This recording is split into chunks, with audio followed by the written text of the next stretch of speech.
Look at that, Stream Health Green. Isn't that beautiful? Alright, there's all my notes that I want to talk about. Man, I can't see anybody. Yeah, this is the new setup for me. I'm gonna get a way to get a feed through there so you can see the setup.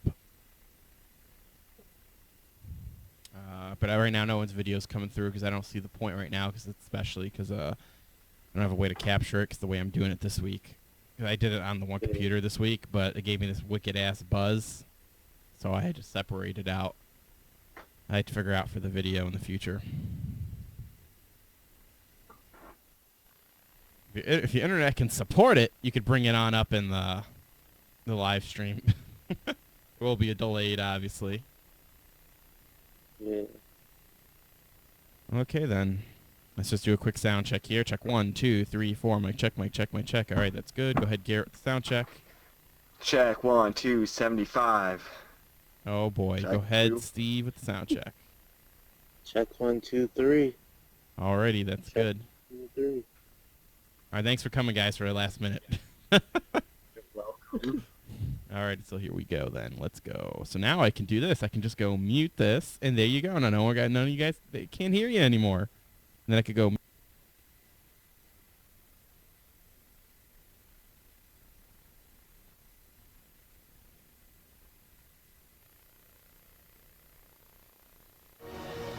Your move.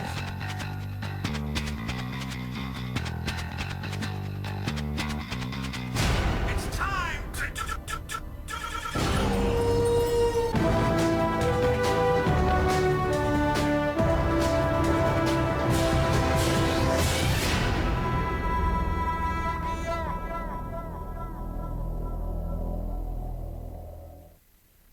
Hello, everybody, and welcome to Mega Scorchers, the Standby Phase, Yukio All-in-One podcast. Today is Sunday, October 2nd, 2016, episode 24 of the Standby Phase. Yes, we're back yet again. We made our epic return last week after our little summer hiatus, but now we're back on to our regular routine here with some different faces this week. But we are back, and it is wonderful. First guest host we have this week, we have Mr. Garrett. Hello, Garrett. Sup, bro? Nothing too much. We also got Mr. What did we call you? Didn't we call you like Dark Lord something last time? Well, you can call me DDD Master Supreme, aka Starving Artist, aka going to nets and taking it to worlds and beating Shunsuke. Mr. Riddle. That's a big mouthful. Lord DDD, how about that? We could go with that. I can rock that. Yes. Taking it all. Yes, and you're Taking back. it all at that. Guest hosting again. We got a fun-packed show for you guys. A lot of stuff dropped today. A lot of single cards, a lot of other stuff. It's like the set's gonna be coming out soon or something, and I think it's coming out in Japan soon. So they're trying to drop everything they can right before. Everything is about to change in OCG. Oh yeah, for sure, man. They got some crazy stuff coming. But yeah, so we got some news of the week for you guys, some state of the game talk, and we have some for our tech of the week this week. It's mostly going to be talking about important cards you should have coming up in your side deck, regardless of what decks you play necessarily, because the things that are going to be changing. Things have changed pretty much, and you're going to want some different cards in your arsenal. We're going to start this bitch off like we always do. Talk about what decks we've been playing lately, and if we had any cool, interesting games that come up. How about you, Garrett? Let's start with you. I know you've been pretty much not playing as much at all anymore, but when you are playing, what are you playing? Representing the casual crowd there. I've actually been playing every Tuesday and Thursday. Whoa! Oh, I take it back. I take it back. I thought you were still not playing as much. Oh no, I got back into I'm playing the Gem Knight archetype once again. They're gonna ban my Survivor Knight on me one day and I'm gonna cry. Did you get that pretty Obsidian in your deck? Of course you do. Of course I do, man. Obsidian. That's my favorite card. I just like saying Obsidian. Okay. That's a pretty stone in my opinion. Just saying. don't know. My favorite still is Lazuli, just because it's the main reason I built the deck again after it got stolen the first time. Oh shit. I'd Hashtag draw true them. Yu-Gi-Oh life stories.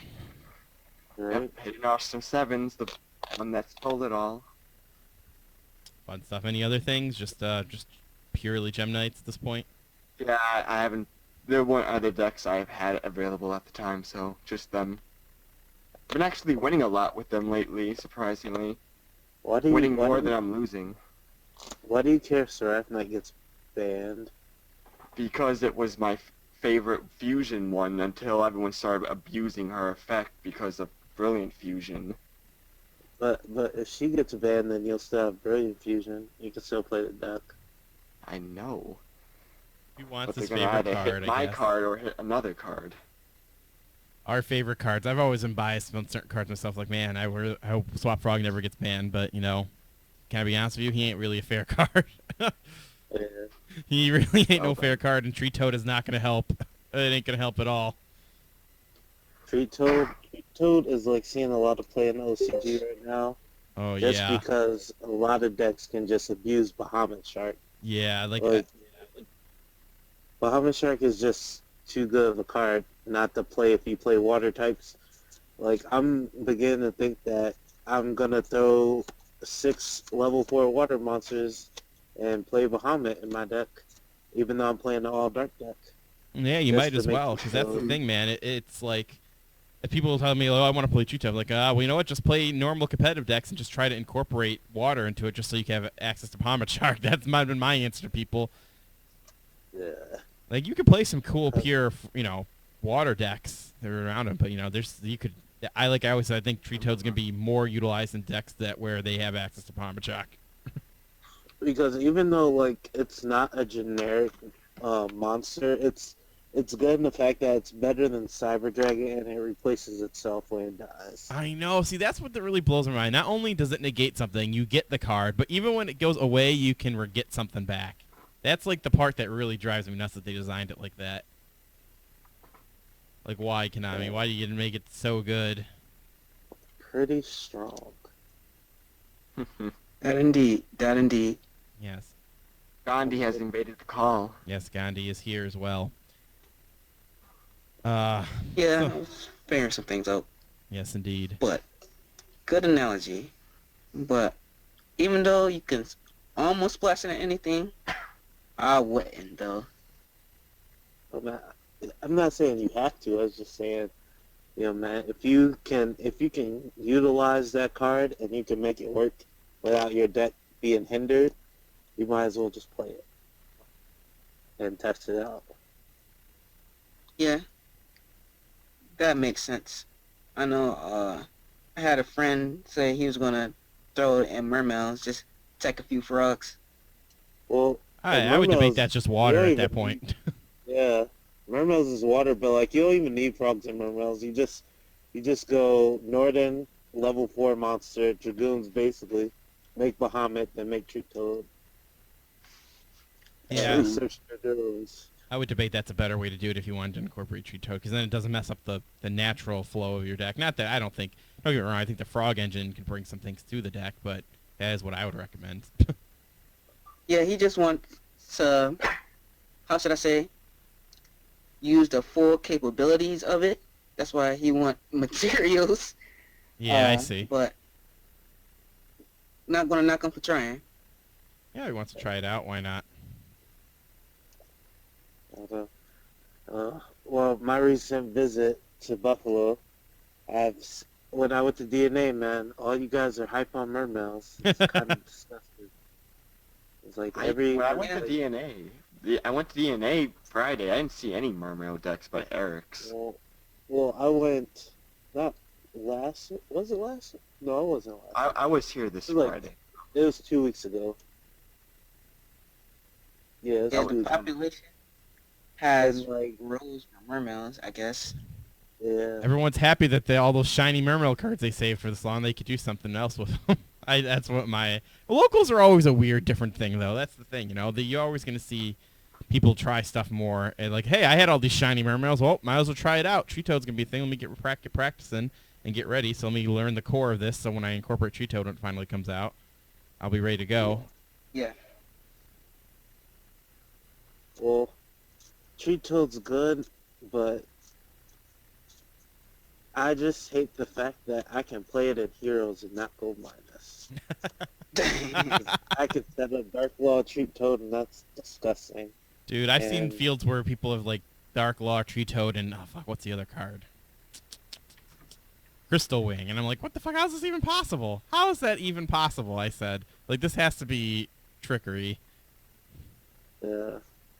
I'm like, we coming into an age where you have to build your deck at 70% consistency because of the other decks that make these crazy boards. Like, I think it might become almost necessary for everybody to main kaijus and just call it a day. Heck, I hate to say this, I'm gonna be that weirdo. Since there are boards where it's usually Tree Toad and something else, I would say even bring back Lava Golem at this point, just so you can get two things at once. Although there's some drawbacks to bringing out a Lava Golem, I'll say. Well, Oh, to just piggyback off what both of you guys said.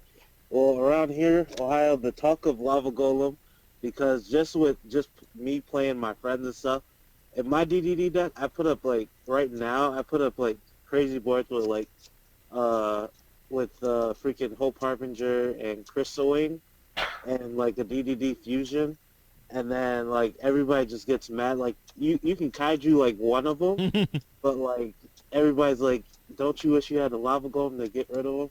So like if like in decks like DDDs or like Blue Eyes that play trade-in, I think Lava Golem would be the better choice. But like for me going into November, after October's releases and stuff, when Treat Toad comes out, I'm definitely, and the ABC deck comes out, I'm definitely gonna start main decking the Black Kaiju. Oh, yeah. Because in DDDs are all darks, so like a lower darkness is basically a plus for that kaiju if I don't need it, and then I'm gonna side deck the Lava Golems. But like right now in my build, I don't play trade-in, so like playing Lava Golem is like useless. Yeah, I can imagine. And plus, there are drawbacks of Lava Golem. Like, we all forget that Kaiju, so I come out, I get rid of it, and then I'm here. You're not limited, but with, Lava Golem, you're limited than what you can do after the fact. Actually, Yeah.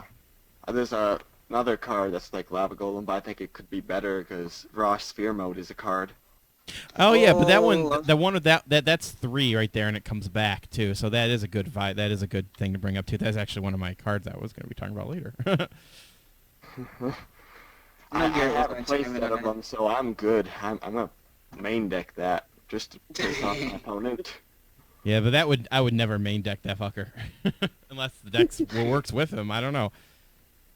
But we got Blue Eyes, DDDs, and everything else that just spams the field, and they usually have like a full board by the end of the turn, so I'm just gonna like sitting there just laughing at them if they can't do anything to stop that. Indeed. Yeah. That, And that- and also Metaphor Yang Zings. A lot of people starting to play that deck. I'm like, Oh, it's okay. I don't understand that fact either. Like before I went to Buffalo, everybody was like Metaphor Zing Zings. Like the deck, it's good when you can get your combo off, but like once you hinder that one job 2 play, it's just like regular Zephyr Yang Zing. It's just like a better engine. But like at that point, I would rather play like a better deck like Dark Synchros. Like even though Dark Synchros is more expensive because you need 3 Omegas, the Trishula and the Crystal Wing, but like Dark Synchros is like if you're just trying to like make it so your opponent can't play the game and still have like a board that's really good, then Dark Synchros is way better than Metaphor Yang Zing in that regards. But I still think the deck is pretty good as long as my opponent's not side decking Baylor. Cause Baylor, you lose. But Taylor is If- great. crazy. But yeah, but if like, think it's only good as the metaphors. Until we get a little bit more better metaphor cards, I think it's just gonna be just under its potential, because right now the metaphors is not really a strong factor. It's just the underlying supporting factor. I can't really surprise my opponent with a cool metaphor play, or it's not often that I bring out a fusion out of nowhere. It just turbo Jiaozu to a field. I'm like, okay. The metaphor is just serving two functions. One, It's just to get the Jiaozu. that, and just being a deck thinner so you can draw into other pieces. Yeah. And I'm like, if that's the case, it's just like ordinarily in any other deck, just based on that general concept of drawing into your combo pieces, I can do it with less cards. But this is like I want to say 6 to 12 card commitment, and like sometimes you kind of draw wonky with that, so you gotta play extra cards to make sure it balance out.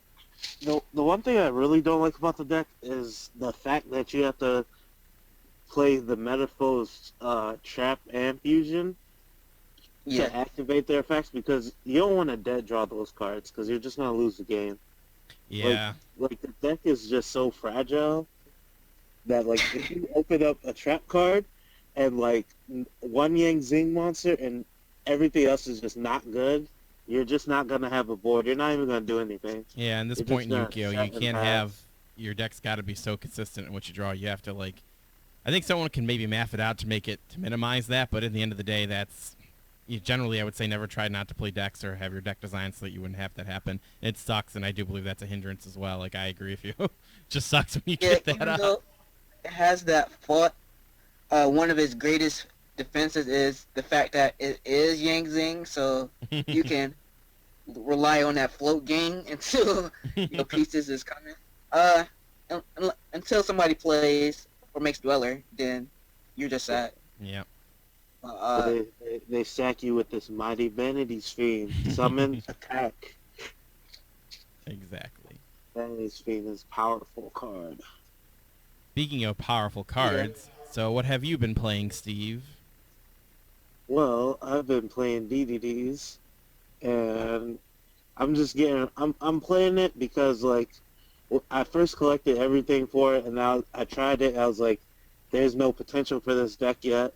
Then I was waiting for a structure deck, got pushed back. Thank you, Blue Eyes players, because you're the reason why my structure deck got pushed back. Gotta line up the movie, man. I'm playing it now. Thank you, because the Megatons brought us one of the most powerful fusions of the deck.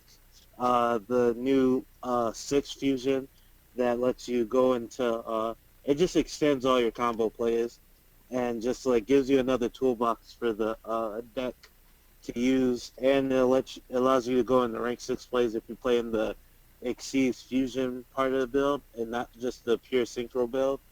But I'm just playing this, getting ready for January, because I'm pretty much gonna play DDDs at Nats and try to win it for every one of you guys back home.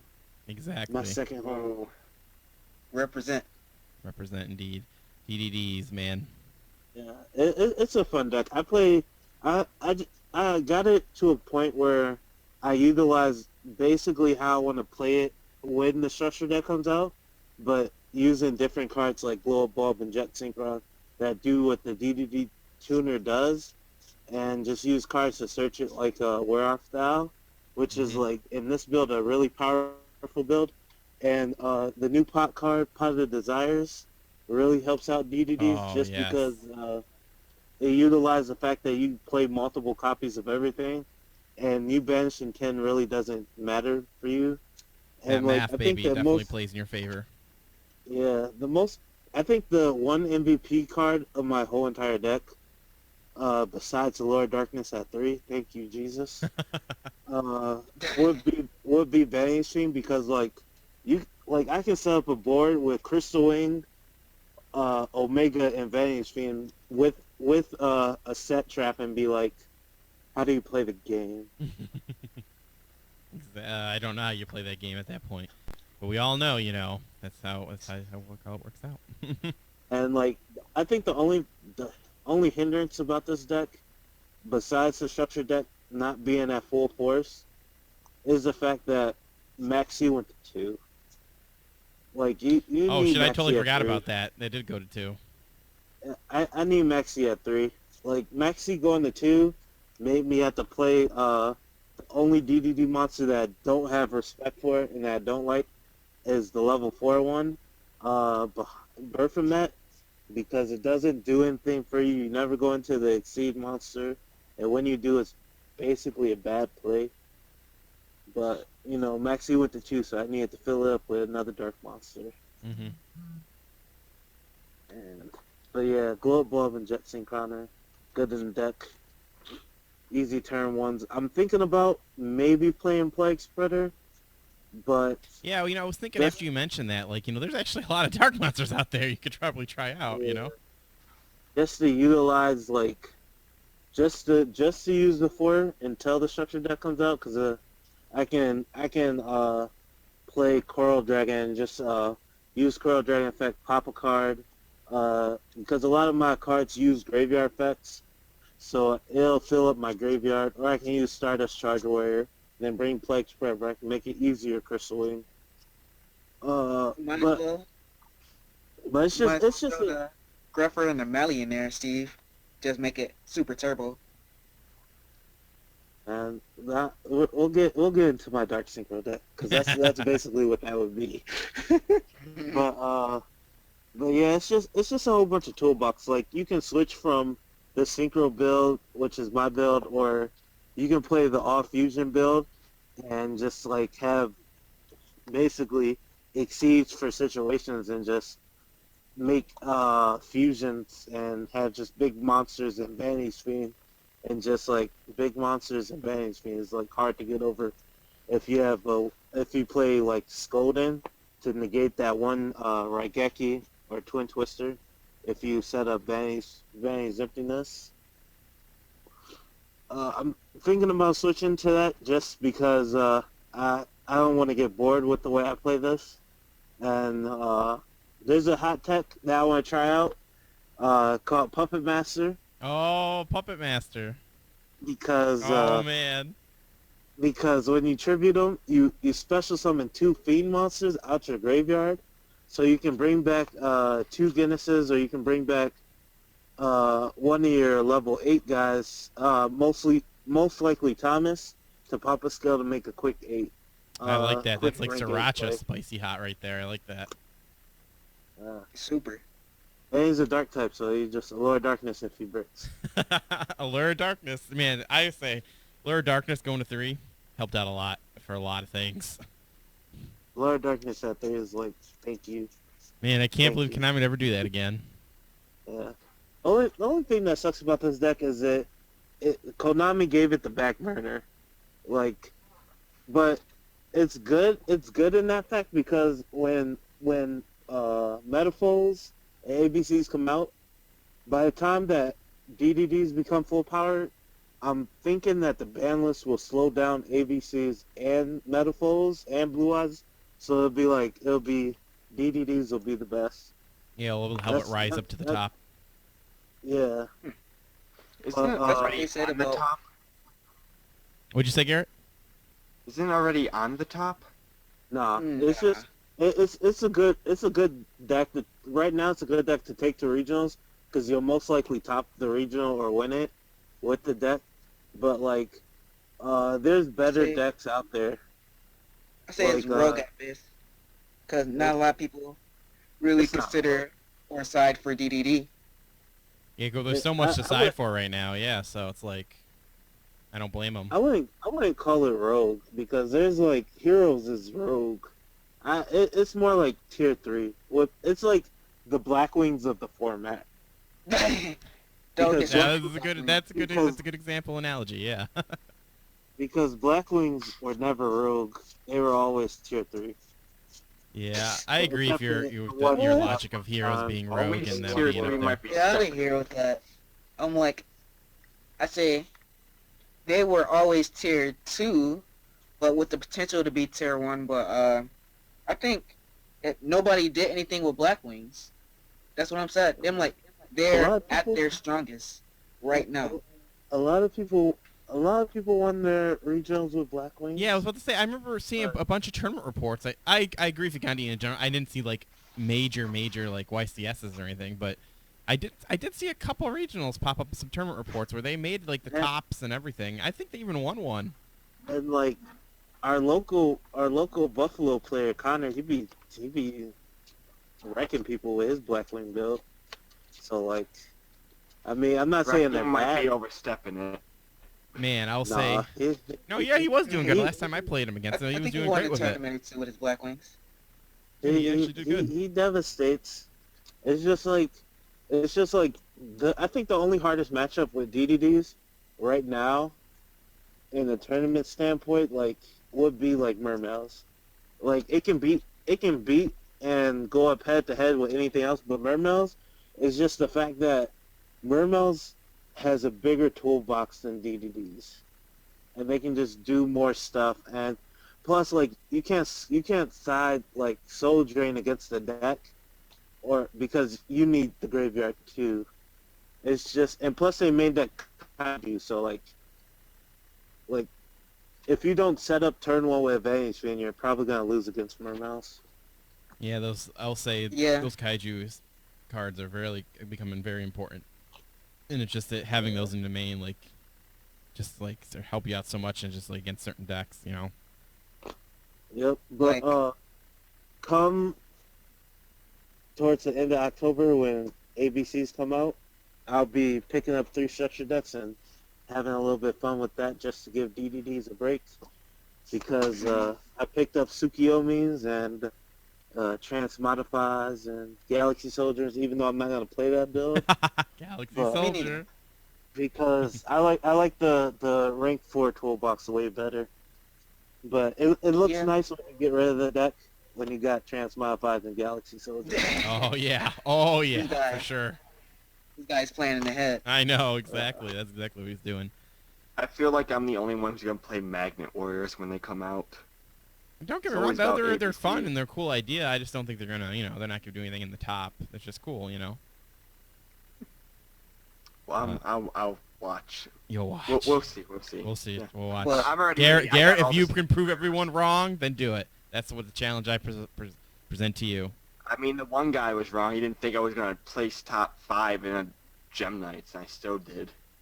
Got 3rd place. I believe in you, Garrett.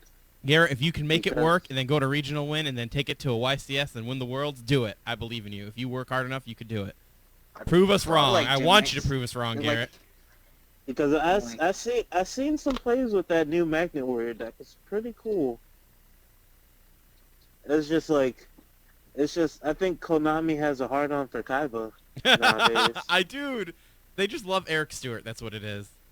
They love his Yeah. cool hat. He shows up, I'm says, like- does his Guyver voice, and they're like, "Oh, you're so cool, Eric Stewart. Yeah, we'll make Blue Eyes sweet." That's why Dan Green did that little jab. He was like, "Oh, someone wanted Blue Eyes and all that jazz." He had to hit Yep. him somewhere. But I want Konami to show love to my main man, Merrick. Or Wow. Joey. Joey's next in line, but Merrick. Joey has his support. Got the Because red he's deck. next in line, of course. But where's my Merrickson with my Raw reprint? Where that at? Yeah, I want to make a card where I because- actually have to say the line. You got Like you You got can special summon this card no matter what. Where's my extra Gravekeeper support? That's We long have- overdue. We have to get into an era where villains are like the best Yu-Gi-Oh players. When more people start liking the villains, then you'll get all that good stuff. Like you got a starter deck a long Need time more. ago. I'm like, we in the Exceed era. Where's my Gravekeeper Exceed at? You Where my got rank four, Bakura rank three? support. D- DKC. Isn't Bakura good enough for you? You got the field spell. If Yeah, Bakura that field get spell. some of his cards printed, You can play that deck. I never thought they were gonna make that field spell. That field spell's broken. I think it's pretty good. But- I don't think it's like.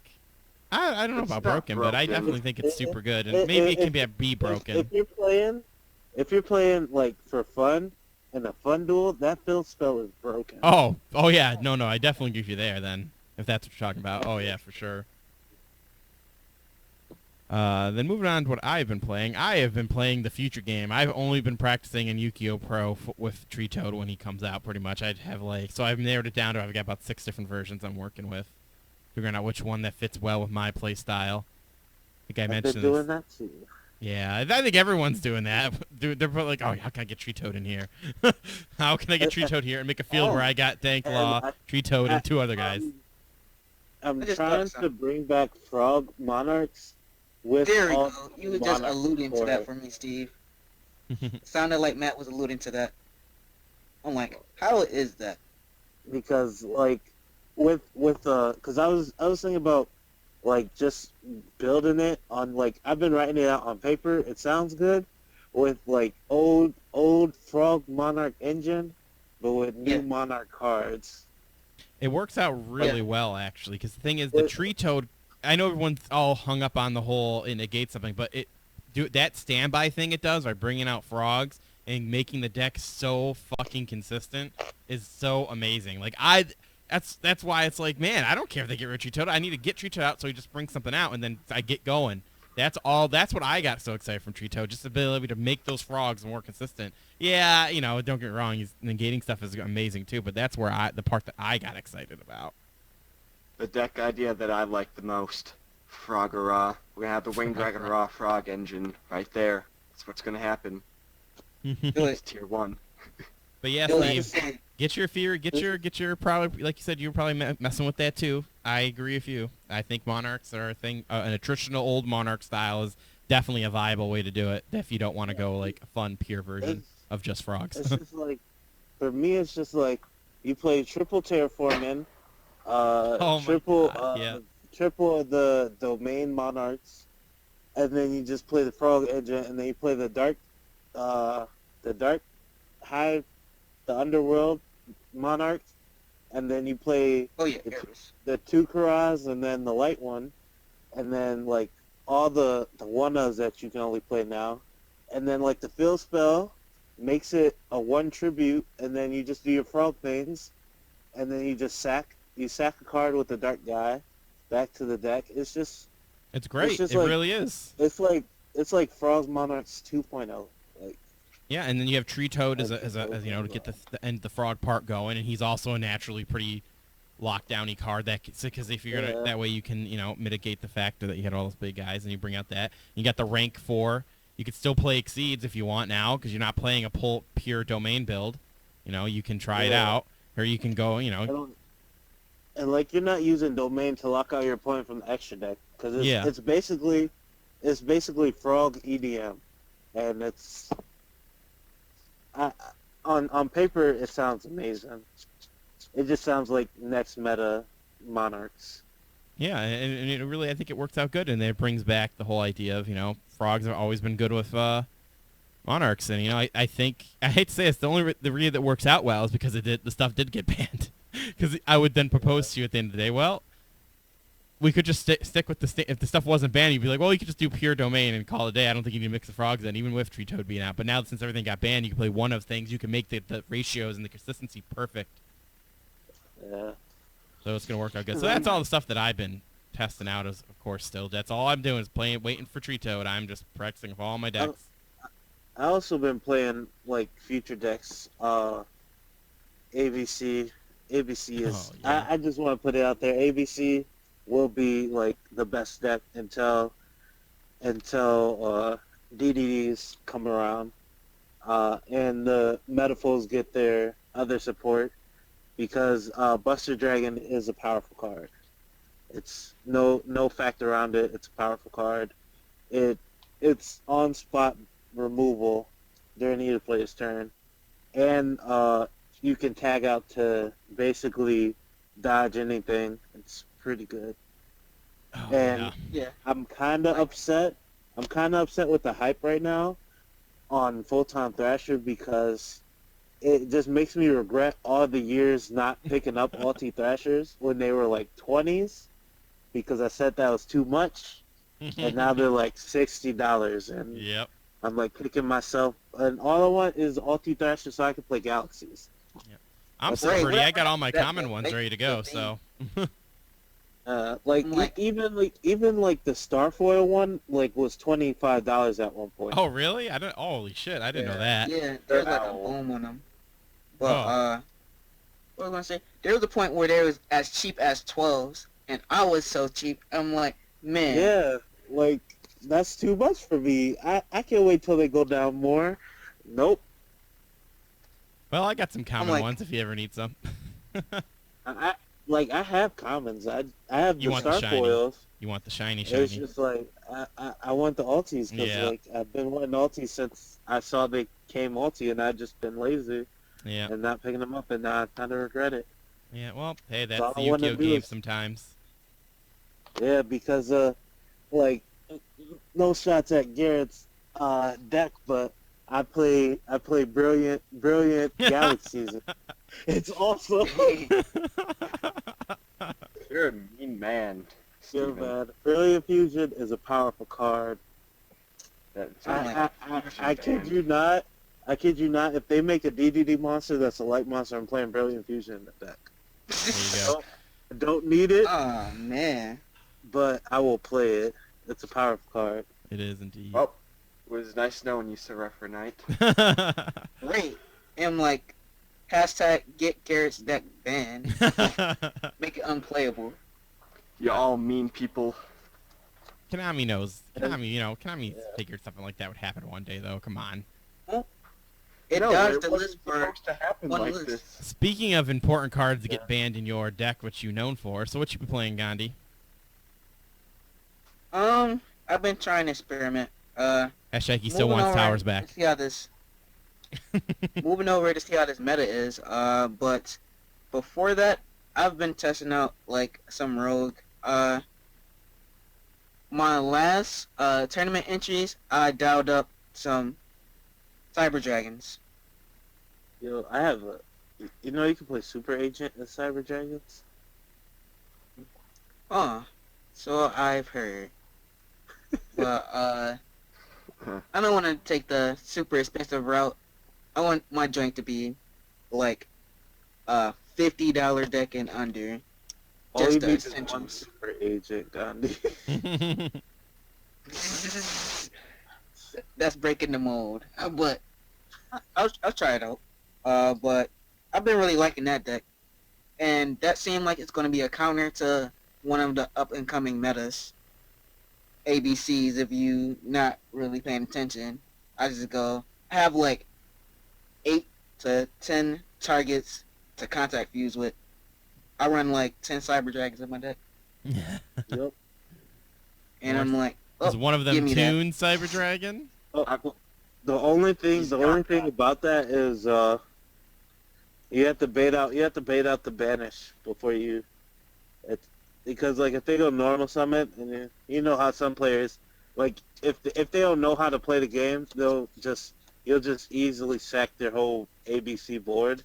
But like me, I'd be like, all right, on summon, banish, banish, get rid of it, and then You say like my that now. trap.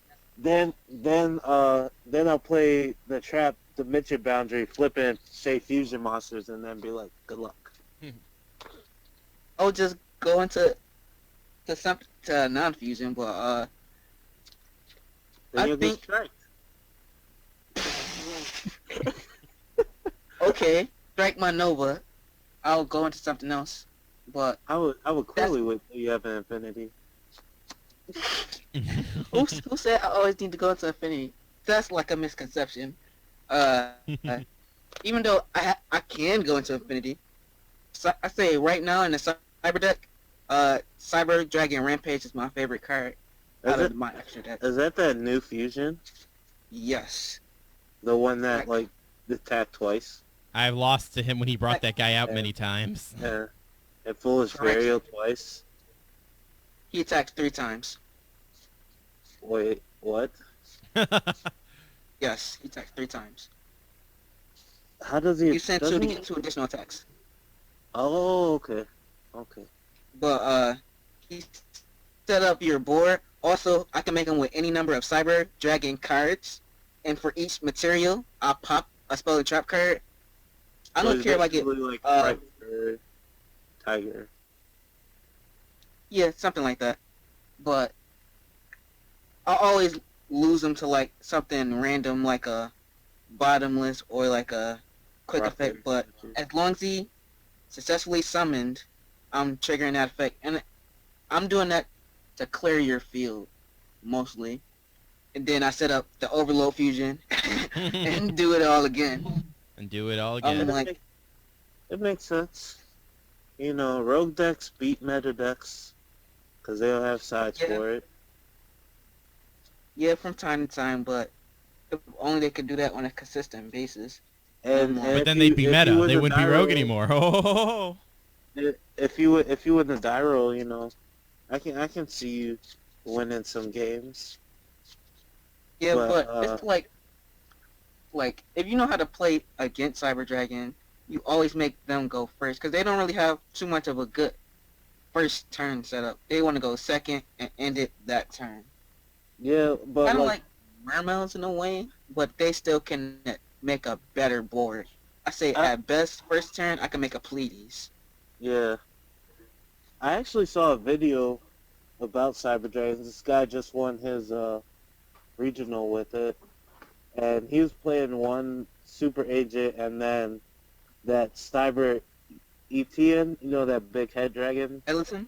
Yeah, Yeah, the one that absorbs the field or sends the field to the graveyard. Yeah, yeah, I play that like too. but I think he was using the super agent just because what was he playing in the deck? It was for like basically rank 4 plays, and plus it's an easy summonable monster. He just called monsters all the time, and it's like 50-50 shot. And it was on spot removal too, because you get to pop a spell trap when he summoned. But he only Yeah. played one, so is what that is. That's a cheeky tech. But for a spell trap removal, if I just wanted to pop a card, my instant fusions become MST because I can just go Panzer But and just but go you don't Infuse. you don't have to waste. You don't have to do all that though. That's what the super agent like. The super agent stops you from having to waste good cards just to pop a card. Limit as many problems or unknowns as possible. That's what I like to say. Like I say, I thought I really like this list, but with this list, nobody's really making a deck that's really actually plays Yu-Gi-Oh in a way. But I know I'm being very cryptic with that, so let me explain slightly a little bit. It seemed like given this gift of a great list, I think this is going to be the best. Format. Yeah, best. We could say that best format or best era of playing that we had in the last 6 months. I even dare say the whole year. So are you basically saying it's not like a one deck format like it's been for the past couple Forever. of years? Yeah. Like Kind of. triangle format. But in that, I'm saying like the only thing I hope it digress from is like it's just from what I've been seeing from my local to even up to regional level. Make good board. If you can't get over it, it's game. There's not like really a back and forth to it. It just if I have the answer to the board, if I have like double Dark Hole Raigeki, I come back and win. Or I just lose by the wayside of that good board. It's not. I'm If kind somebody of more double reminiscent. If I somebody think the double last- Dark Hole Rakeki me, I would just give them the whole match. Like, Because you play all at that point, I wasn't meant to win that game. Right. But I think Monarchs was the last back and forth on main interaction that you had, because they can go back and forth, lose to itself, play on my turn, play on your turn. It's like an integrated interaction each step of the way. That's because you had like 3 degenerate cards. 3 degenerate. I believe they're really good, but not really degenerate. They were degenerate. That's why they all went to 1. But like Pantheism was degenerate because the draw effect was multiple turns. Not because of searching, but the draw effect was multiple times. Okay, so and you can recycle it. You like I've seen somebody Pantheism 5 times in 1 turn. It was disgusting. It happened at Nats, and it was freaking disgusting. Monarch Stormforth is just a disgusting card. Hey, that card's been out for a year before it was good. It makes really good plays, I'll admit, but none of what Monarchs do is absolute. You can always play around it or play out of it if you were a good enough player. Like, for a better example, everybody attacking my beloved Monarchs is hat format. That was a good back and forth. It was like a skill format. I'm saying it's like this has from the end of the last format into this format just been a combo format. Let me do this combo. Did I win? Die roll. But it's not really too much of a good back and forth. I think that's why I'm trying to float back to PK Fire. That deck is really good and have a lot of interaction with the opponent. Even though it was annoying to face, but I was never in a position where I felt like it was one-sided against that deck. Never. Man. They set up 3 Beatrices. Well, nowadays, like, everybody's just playing Phantom Knights. Like, if you play PK Fire, you're getting blown out by Phantom Knights. Pure Phantom Knights is just all around better than PK Fire. Depends on how you set up. I played PK Fire once. Because of the simple fact that Beatrice went to 1. And, like, the Phantom Knight toolbox is just going to get better. Because their rank-up card is pretty awesome. It's okay that I can't go double Beatrice. All I need to do is just make it once. Having it not been like Lava Chain is still good enough. If they ban Beatrice, I could say and side with your argument, but it's still here. It still sets up the plays that I need to set up. What happens when Dante goes to 0? Oh my god. The world is happy. That will be. I always thought they were going to at least bring the last one. I thought they were going to get Dante down to 1 at least, but no, man, they kept it at 3, man. That's an interesting thing, you know. I think they kept it to 3 just because they saw more people playing the Fan Knight builds and like moving away from Burning Abyss, and like Beatrice is mainly for Burning Abyss, and like Fan Knight players only need Fan Knight Fire players only need 1 Beatrice, so they like we'll get rid of Beatrice. We'll make more money on people trying to, like, locals that are OTSs, like my one OTS can still order high-speed riders, and, like, a lot of players want basically Omegas and, like, Wing Raiders, stuff like that. Mm-hmm. So, like, they can sell more product for Fan Knights and Speedroid stuff. Speaking of Speedroids, shoutouts to Dwayne. There you go. He's the only guy that can beat this deck that I play. He is pretty cool, I'll say. Every time I play him, I do enjoy it. Speedroids is a super rogue deck, but it's a really strong... It's like top 1. Dude, yeah, I agree. If you're going to play like a synchro-based deck that's like not known to expect, I would say just go play Speedroids. Just go play Speedroids. Like if somebody wants to play Speedroids, I would just be like, go to Dwayne. Because this man, I seen him put up 3 crystal wings and a Stardust Dragon. That's when you wish you had And- those double dark hole Raigeki And hands. I don't understand how he did it. And like the new support that they're getting, there's one good Speedroid monster coming out, and then the rest are like a different archetype called Wind Witch that you can throw into Speedroids. And the level 1 tuner of that archetype makes your synchro monster that you make with it indestructible by card effects. So like you can make at least 2 crystal wings that can't die by Raigeki.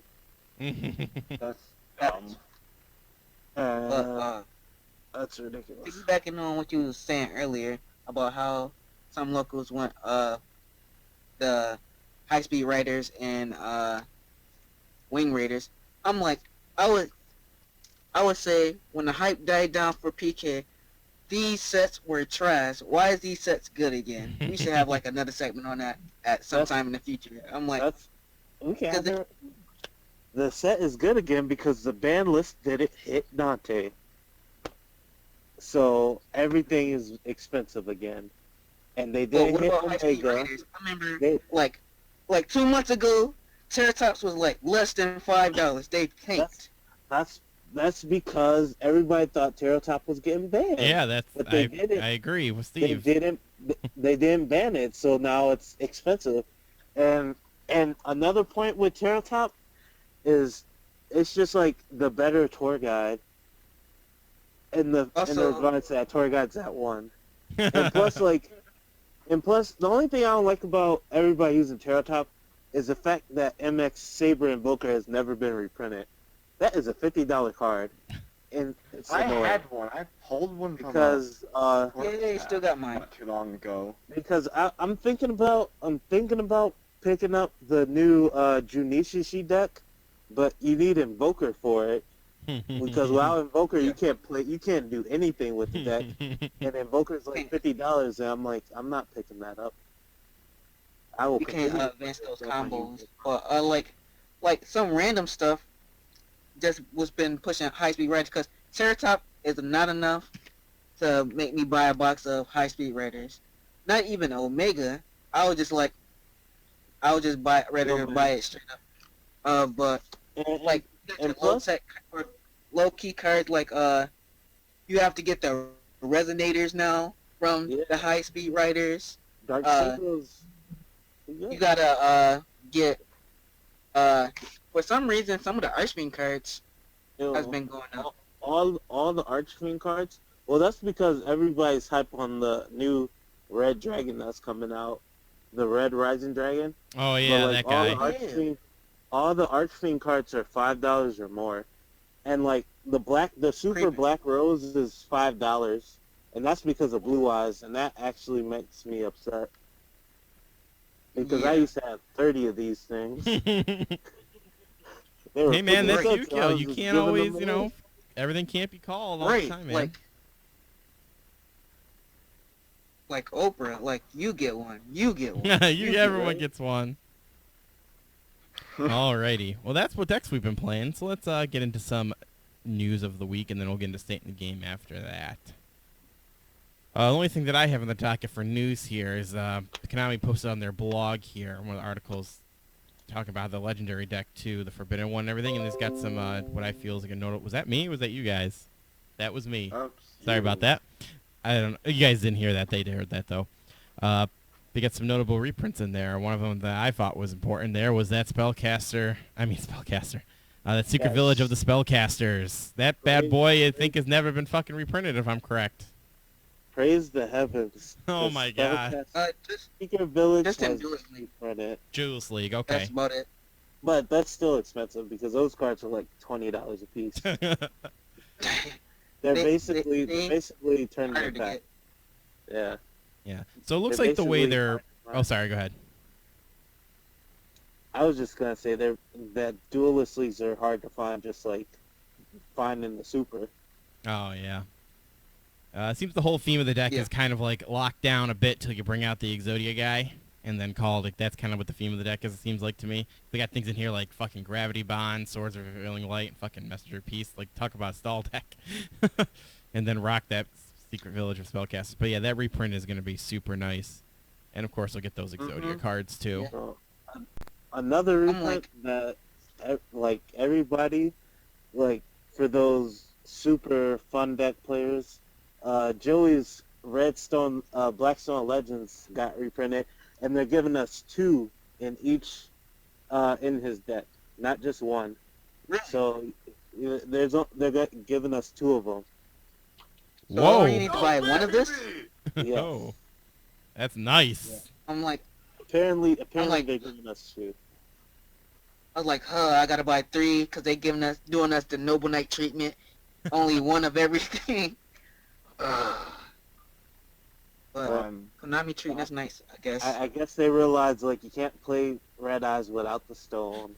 So unless you're What? playing the burn build, which Yeah, hashtag pick up your Inferno Fire Blast now. Ain't we getting like more of the support with that deck? Because I know there's like little to no Red Eye stuff in the Megatons.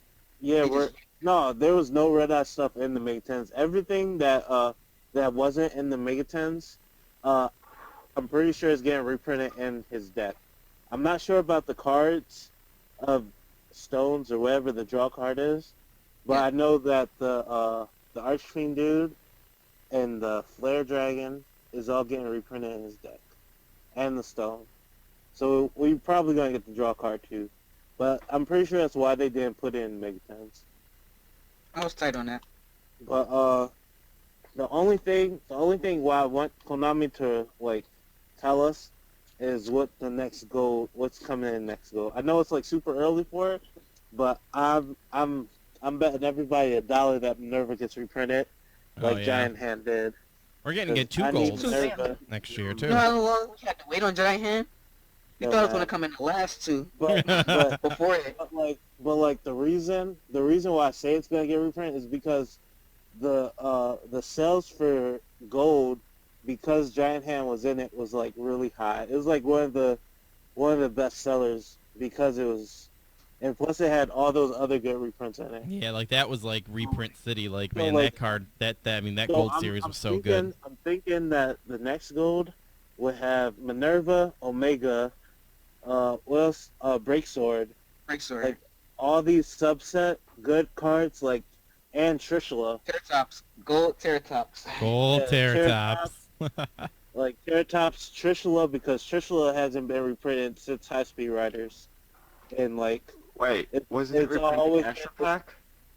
well, yeah, but Astro Packs don't count because they're basically hard to find cards. I Yeah, think like Steve is talking about like more mainstream reprint. Yeah, yeah, Astro Packs are really never packed. Sometimes they cost more because they're even more limited theoretically. You're not supposed to be it's selling only been a Astro Packs secret, pretty so, much. like, it's gonna be like a gold. It better not be a gold secret because it's gonna look ugly. Yeah. But that'll be a good topic. So will they change how they doing the rarity of Gold Series again? I hope they change the letter text because the text they should never changed it. It should have just been like how they had the gold text used to have the ultra text where it's just gold, straight solid gold, and now it's like that glistening shiny gold that nobody can read. And I think that's the main problem with the problem that players don't like about gold is because of the text. Because It's like other than that, like the old golds look good, like the gold borders and the gold text, and just like it being shiny. But like the gold text like really throws it off. I just didn't like how they hollowed out the whole card. I kind of like the systematic, what they did with just border, picture, done. Yeah. Yeah, that old school gold was vastly superior. I remember only- getting mine. only- Stuff. I also want them to reprint Hope Harbinger because I don't like it as a gold. I want a super. Yeah. Everyone wants their like- rarities. But And I would probably bet you $1 that Minerva is not going to be in this Gold Series. They probably going to do like another Japan exclusive that's just going to get imported over here, just like Well, how Beatrice was. they can do that too.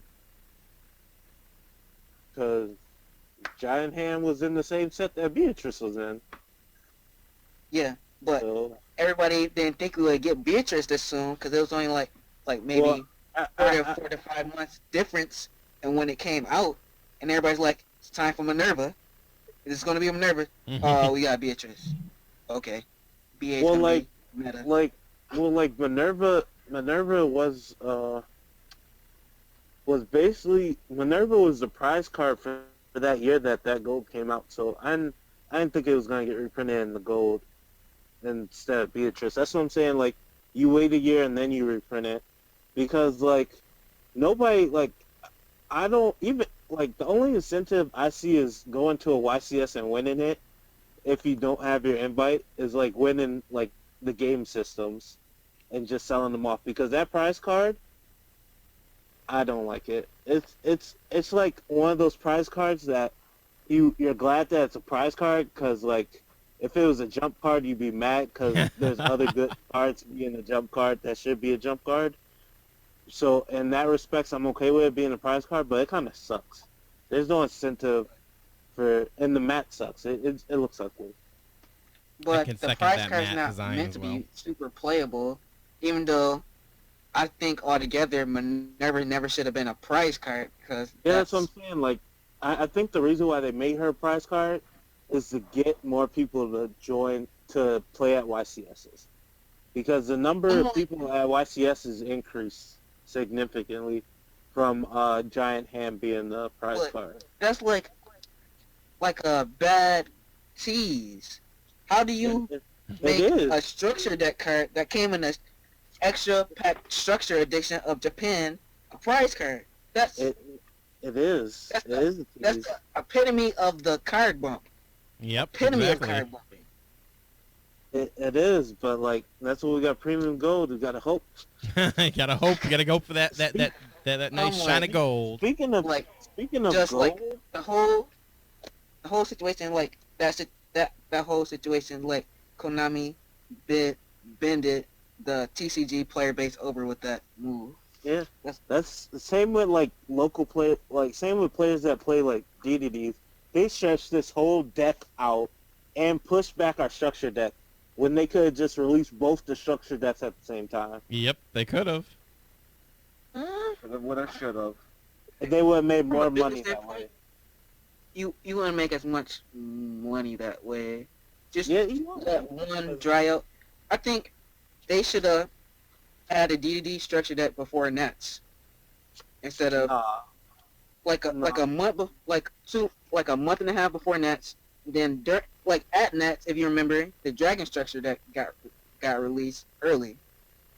Yeah, but like even if the structure deck came out before Nets, DDDs would be still unplayable because you need Thomas and you need Guinness and you need Alexander, and none of those come in the structure deck. So like I'm saying, like, after, like, I've been okay with it to come out when the Divine Dragon Felgrand structure deck, like right after that came out, like, so right after Nats, if the structure deck would have came out, I've been okay with waiting a little bit because I knew the I know that it was coming out, but like since that we got the promos in the Megatons, like that little wait would have never been like a difference factor.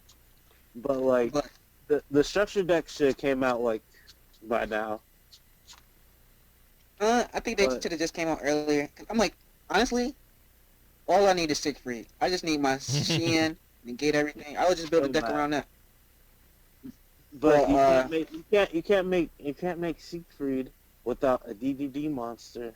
I mean, like you can make it without a tuner, without a DDD tuner, but like I need my second heavy stormer, dude. All my DDD. That's all I gotta say. That makes all my DDDs pierce.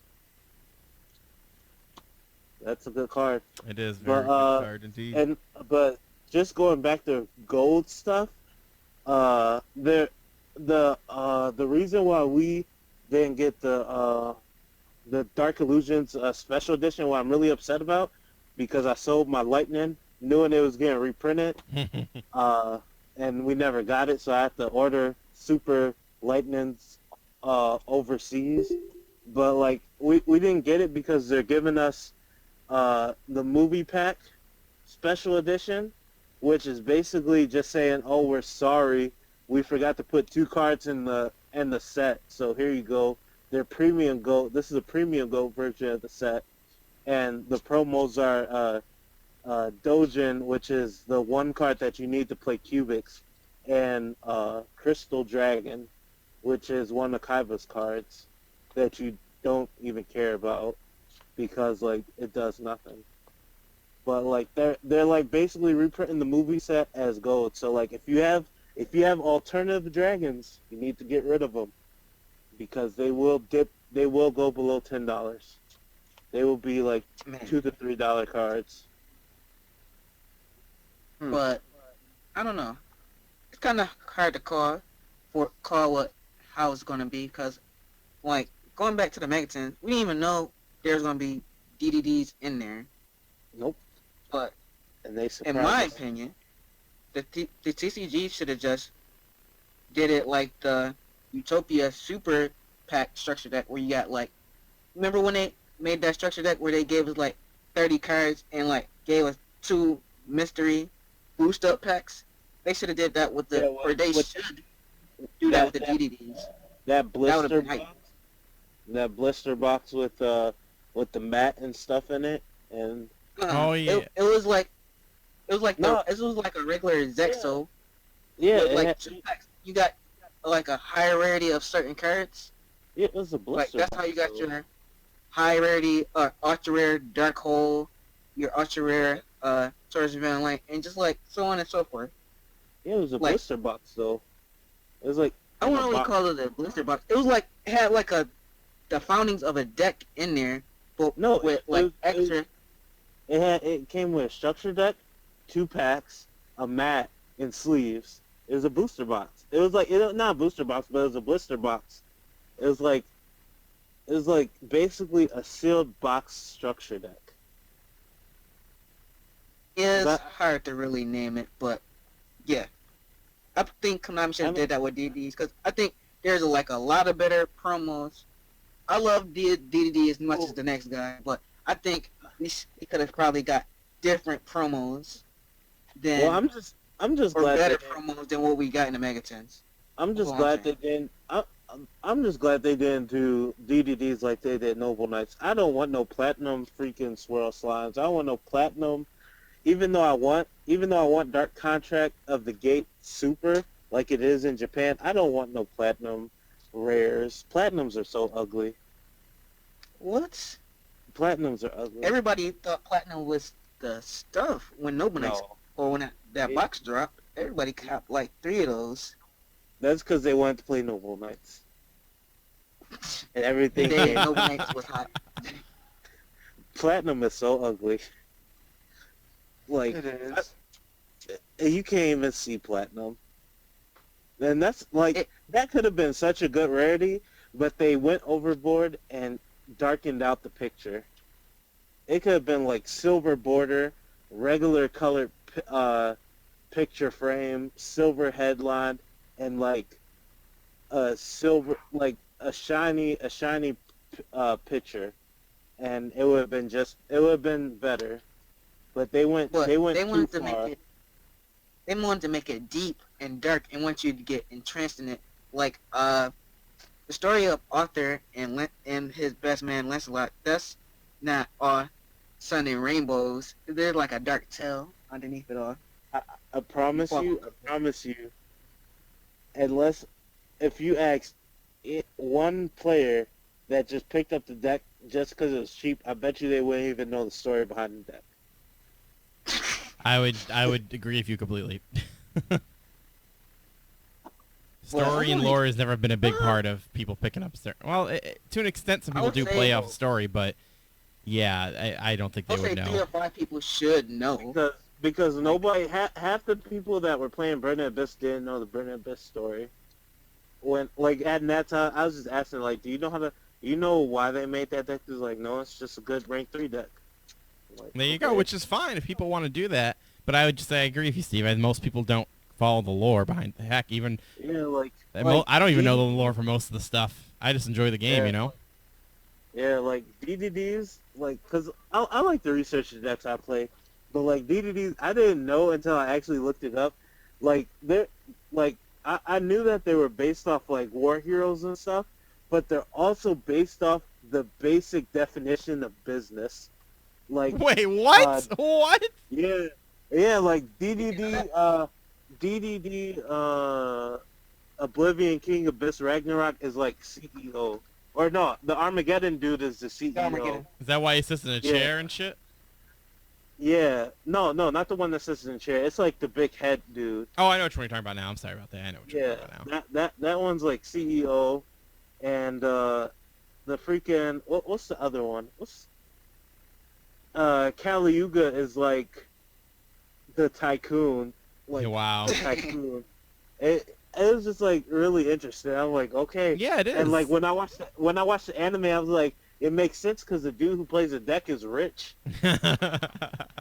His dad is like the leader of another universe. Yeah, so that's I'm what's like, cool about okay. Yu-Gi-Oh! Because, you know, people can play it either from the mechanical stuff, or if they want to, you know, if they do get interesting to a point, they could go look up the lore behind the cards and get a little bit more love and respect for what the cards they play, you know? That's what's great about it. It's actually like that on most card games, although I would debate people care about the lore more in Magic than they do in Yu-Gi-Oh! Yeah. But Yeah. definitely Yu-Gi-Oh! In general, I would never say people really look up the lore. Yeah. Like, just a shout out to earlier. We need more UA support. I'm just reading the comments. We need Shout out the- to you, Chubbs. Yeah, indeed. Yo, Chubbs, I heard you were wrecking people with Chaos Dragons because you got wrecked by rocks. So like, I will second that. You need more UA support. Yeah, indeed. Feel So, bad. yeah. I'm like, State of the game talk, I guess. Well, we've been talking about state of the game for a little while, but I have some couple things in here. Some single card discussion, some cards that came out that we are seeing over the past couple days here. So why don't we just go All right, through real them? I don't know, do you have the doc open, Gandhi? I tried to send you the link earlier. yeah, I got the doc open. Yeah, do you want to take the first one then? You can start going down the line here. We got a bunch to talk about.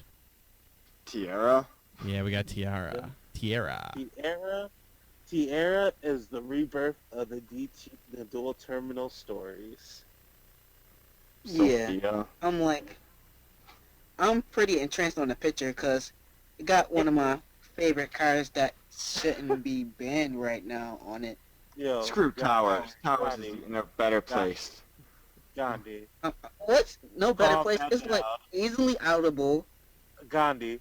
It's Calm a that fair down. card. Gandhi. I want to say, Gandhi. Calm that down. Card games on motorcycles! There we go. Okay, now continue the discussion. Calm that down. back to the Towers. Back to is Tierra. where it's at. that is a rebirth.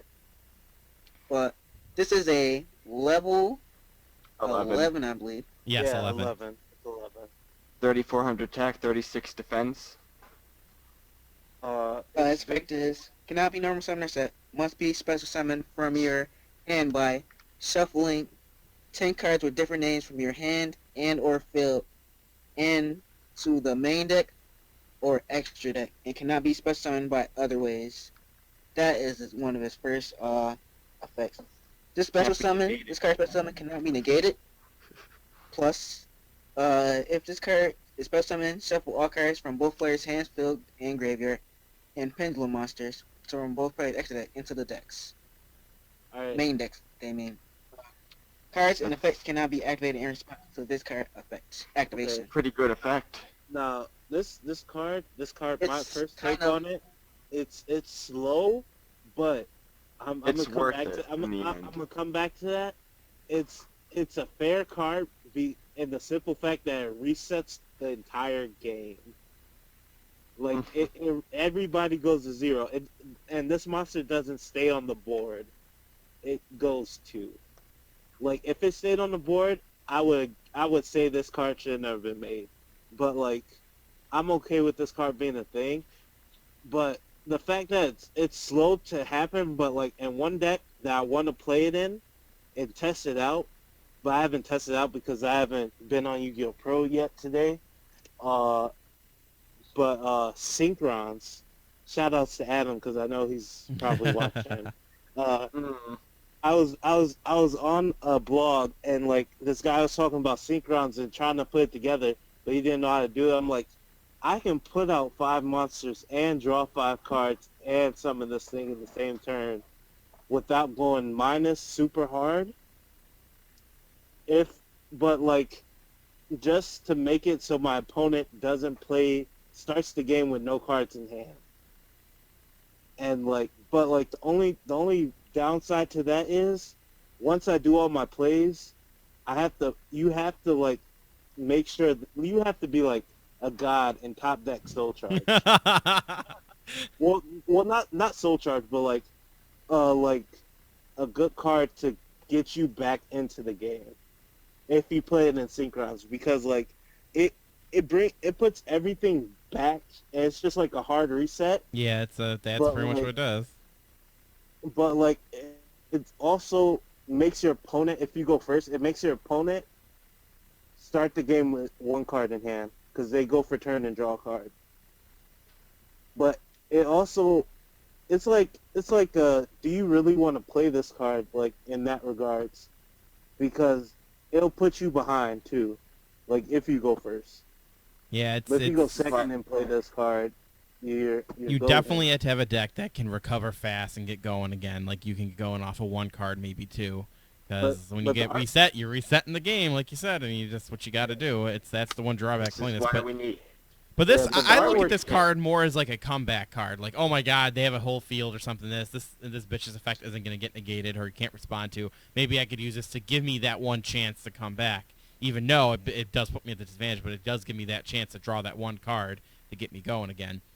That's the way I look at this. I like the artwork. It's basically Towers and Tierra having sex. Yeah, they look like they fucking. Yeah. Well, that's what he did. He got banned. He was like, oh, man. Well, I guess I better get me some sex. I ain't got nothing else to do.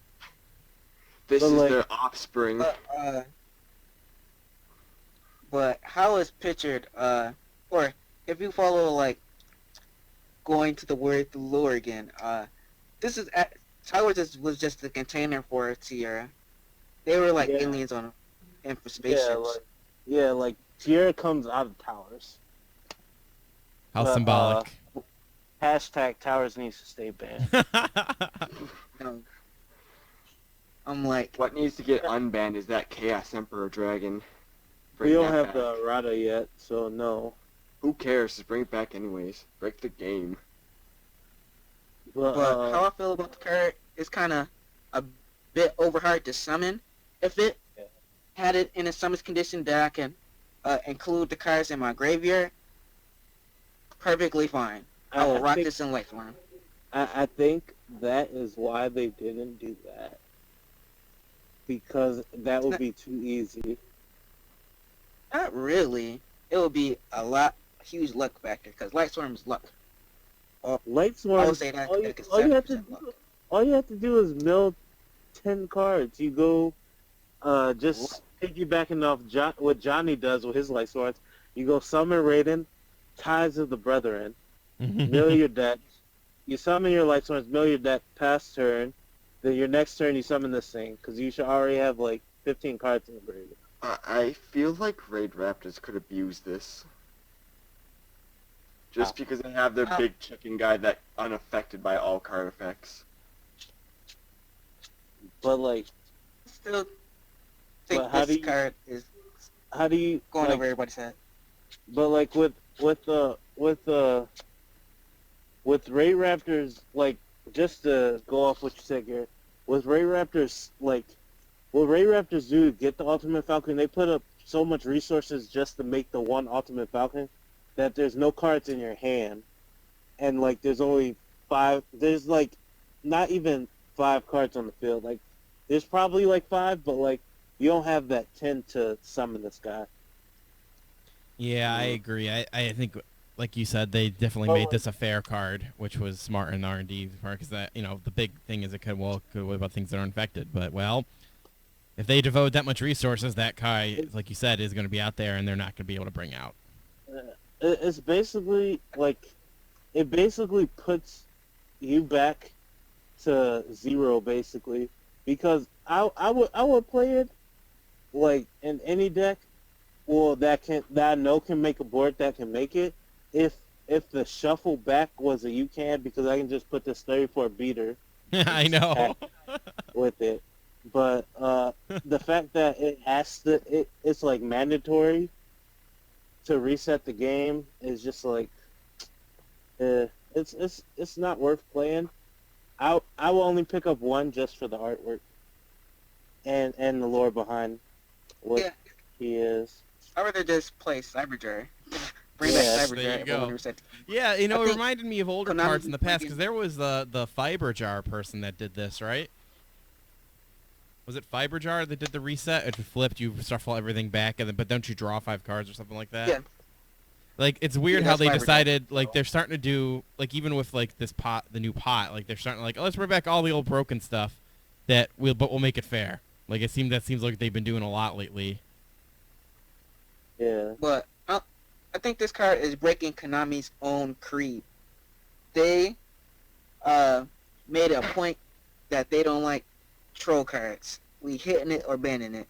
This Oh, seemed man. like the ultimate troll card. This card is definitely a troll card. And just You playing this card saying it says that I don't care about winning or losing. I just playing this card to make you cringe. and to have fun. Oh, I just realized But something. like just What if... but like and basically just to compare this to other games in Pokemon, because I started recently playing Pokemon again.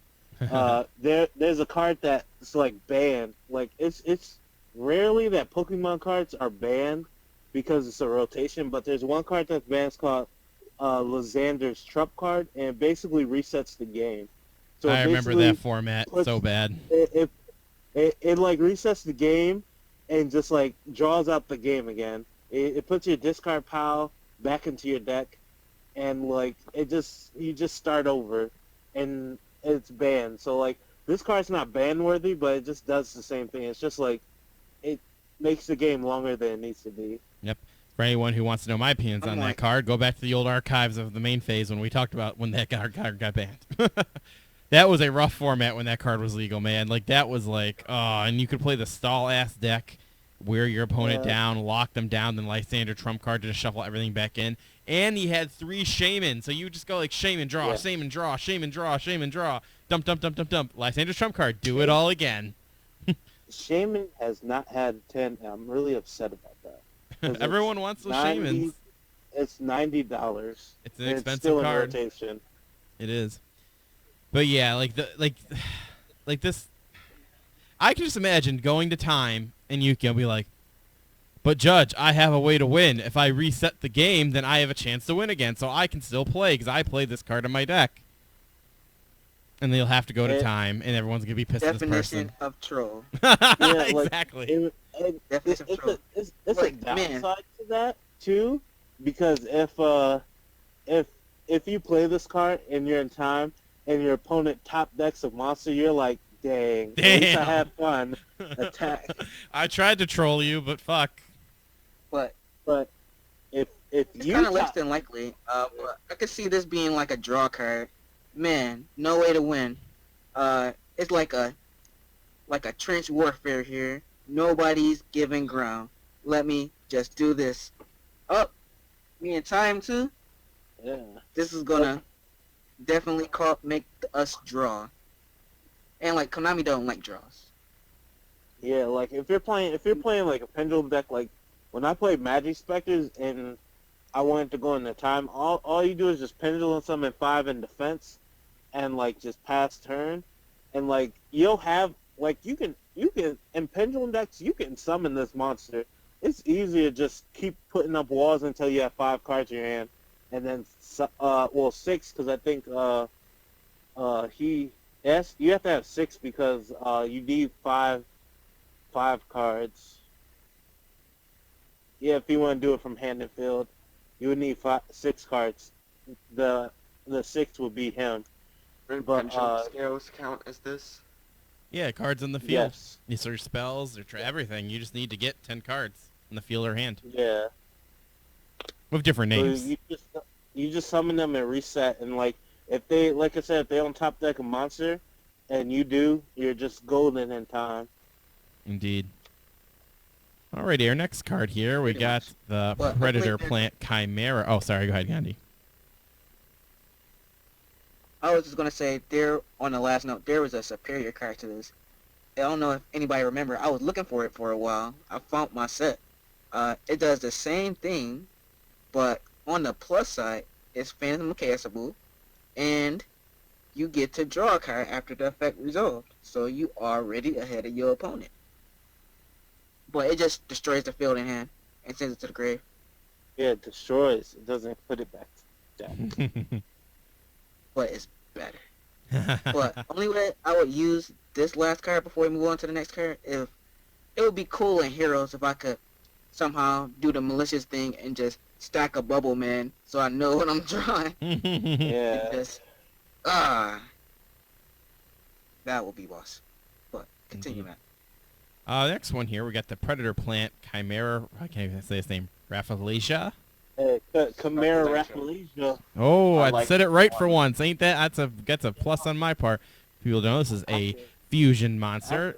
Dark Plant, level 7, 2,500 attack, 2,000 defense. Yes, it is. Yep. Requires a Predator Plant monster and 1 Dark monster. There you go, for people who care. So once per turn, you can target 1 monster in the field with a level less than or equal to this card. Banish it. When an attack Pretty is good. declared involving this card and your opponent's face-up monster, you make that opponent's monster lose 1,000 attack. Thank you. And if you do, this card gains 1,000 attack. These changes Fucking last dude. until the end of the turn. Once per turn during the standby phase, if this card is in the graveyard, because it was sent to there since the last standby. I love early translations.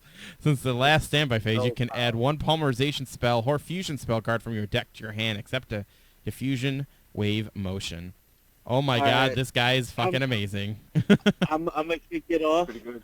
Predator plants are not top tier. They're a fun deck, and I'm really excited that they aren't just stopping with 3 monsters like I was fearing that they would, and Invasion and Venom, because we only had 3 monsters and Star Venom, which is it's basically a character deck, and like this plant is like so good in the deck because you don't have to go for your boss monster right away, and like this monster you can fuse them and then fuse into another one, and then next turn set up for an instant fusion play.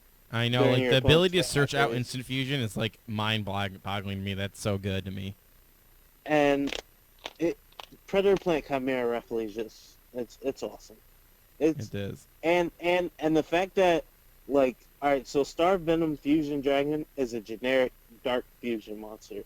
You need 2 dark monsters on the field to fusion with it, and you need like Poly or Flash Fusion. Shoutouts, those might go up in price if Super Poly doesn't get unlimited or go to 1, which I hope it does because I need Super Poly for Predator Plants. But yeah, the fact that it has an on-spot removal for monsters that are lower level, and it being a high level, and the easy monster to make turn 1 is pretty good.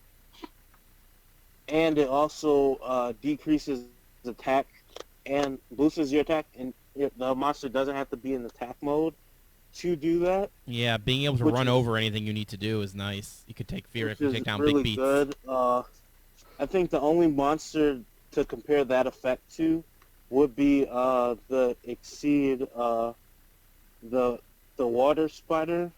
When monster declares an attack, you detach 1 to make your opponent's monsters go decrease by 1,000. Mm-hmm. So your attack is always going to be 1,000 or more. But just like the deck hindered, like when I was building deck with only 3 monsters, the deck hindered on the fact that the monsters did nothing. Like the deck revolves around counters and giving your opponent monsters counters. And another new card that they released was a Predator Plant Sun Lizard, or it's basically the lizard is a super poly for the deck. If monsters your opponent controls have predator counters, they become dark types, and you can use your opponent's monster and any other predator plant monsters you control and fuse with them. So it's a super poly, basically. And with making with that lizard, that level 2 lizard, and Chimera on the board, you can take your opponent's monster, you can banish one, then take your other one with a super poly effect, and just make another Chimera. Then during your standby phase, get instant fusion, and just have more combo plays. So if anybody has Seeds of Destruction and would like to send them to me, I need them. 3. He needs 3. Send it to him. Because it looks like most of the predator plants will be level 2. Yeah. So I need 3. Yeah. And the one cool another thing I like about the predator plants, the whole theme about a lot of them have the thing where it's like, hey, if it's less level, just get rid of them type of deal. So I like the idea how if you want to make it more even more fun version of the deck, like the idea of just manipulating your opponent's levels all the time so that you can immediately just banish things out of there. Like I would love to see a fun deck like that. And Star Venom is like one of the main boss monsters of the deck, and like I use kaijus with my predator plants because Star Venom has his ability when you fusion some, he targets one of your opponent's special summon monsters and takes their attack, and he basically can copy their attack too. Does that affect target? Their effects, Does that obviously that effect must target, right? Yeah. Okay, I just want to make sure I So, understood that. Yeah. So like what I do is if it's a problem monster, I just give him a kaiju, summon Star Venom, take the kaiju's attack, and then use Chimera Rafflesia to lower the kaiju's attack by 1,000, and then beat over with Chimera, and then swing for game with Star Venom. Oh, It's pretty kaijus. fun. Kaijus. And the fact that the whole deck is dark, allure at 3. Allure at 3, yep. Man, that is such a powerful thing having those bad boys at 3 now. Helps. Helps It so helps. much. Helps so much. a lot. But what I want to say on this, how minimal it is, if I'm the only person that's realizing this screams anti-meta plants. Yes. Give me my cactus bouncers, please. But like Gandhi, Person in like the Western Hemisphere or the East Coast that has them, that's not trading them. And Jordan. actually two. And it's Jordan. yes. I'm like, bro, they just You chilling don't- on the side. You don't Let me even play the deck anymore. Let me get them cactus boxes. But the fact that they can be anti-meta, but like the deck is like super slow because it revolves around counters, and like we don't have like they gave us a Miracle Fusion spell card, which is pretty busted because it's not once per turn, like it's not hard once per turn. So like you can play 2 of the Miracle Fusions and special summon 2 Predator Plants from the graveyard in one turn. It's just basically the only downside to the card is you take 800 during the standby phase, or during your standby phase. You have to pay 800. But it's just the deck is slow because they don't have a monster that can consistently give your opponent counters.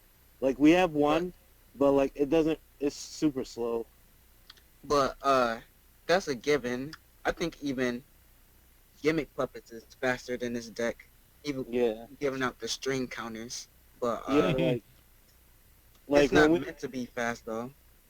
This is like a control deck. Yeah, like when they release a monster that or like a spell card that gives you predator counters, then like it'll be up there as like super anti-meta.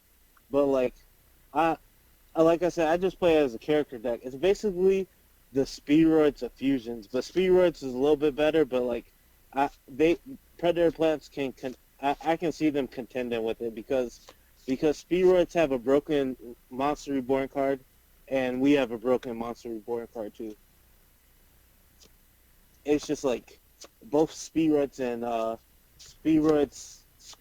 Predator plants, I don't think can compete with pure. Well, they can compete with pure Phantom Knights, but like pure Phantom Knights is just better. Yeah. As regards to just like character decks and not like being like meta or anything, just like character decks and playing for fun. It's For just sure. pure Phantom Knights is just better, and Pendulums too. Like Perform Pause was broke. This would be like a deck to pick up like post list. Like I'm like right now I'm collecting every card I need for like in Invasion of Venom I need like 3-star Venoms and 3 of each Predator plants and 2 of that new pot card that comes out. Pot of Avidity. Oh, that yeah. That card is better than full Burial from a Different Dimension.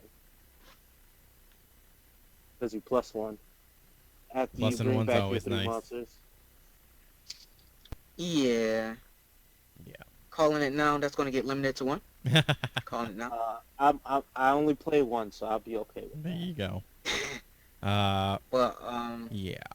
I would say, or I was going to say a lot more about the Predator plant and the deck, because this was my deck, as we was talking about earlier, for the future, but I saw it in the notes, so I didn't want to talk about it, so I left it at that. But Steve pretty much covered most of the breakdown of the deck and some of the stuff it does. But in general, I think this will be a really good slow-paced deck for that playstyle of person that just want to like control the game.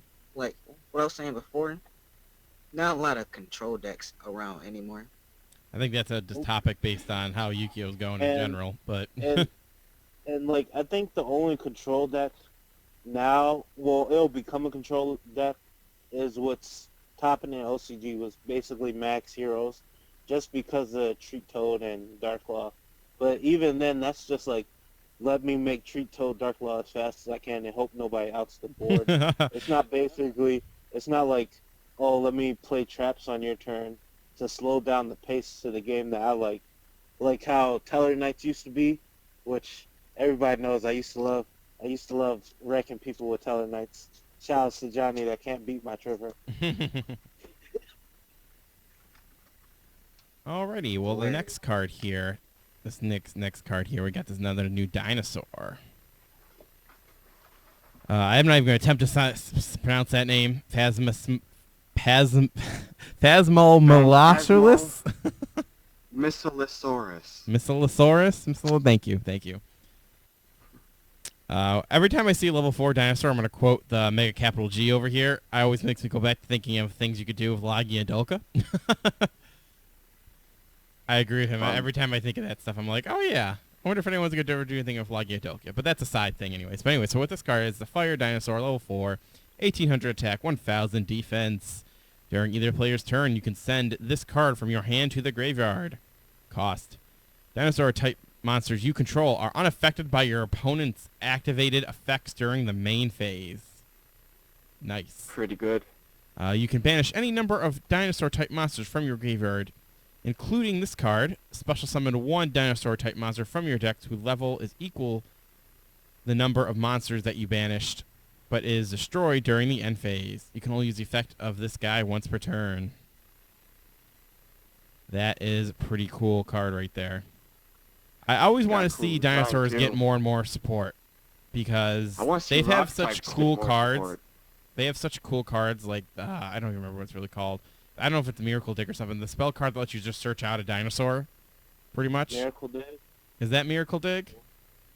Yeah. Yeah, Miracle Dig. Like, I feel like dinosaurs one day should be like really, really good because they have like all the key components. Like, they got like Fossil Dino, they got like Logia and Dolka, and they get more support like this coming out. Like, I want dinosaurs to be succeeding more and more one day, and I think that could happen sooner or later, hopefully. Fossil Dinos are rock, man. It's okay. Yeah. It's okay. He's really cool. He's cool, man. So, Anti-meta cards, man. I'm just glad that they're making Dino support. Not because I play it, but I met this kid at my locals that says he plays Dinos, and I wanted to help him out, but I haven't seen him since. But he's like, I'm a Dino duelist. I'm like, okay, that card's meant for you.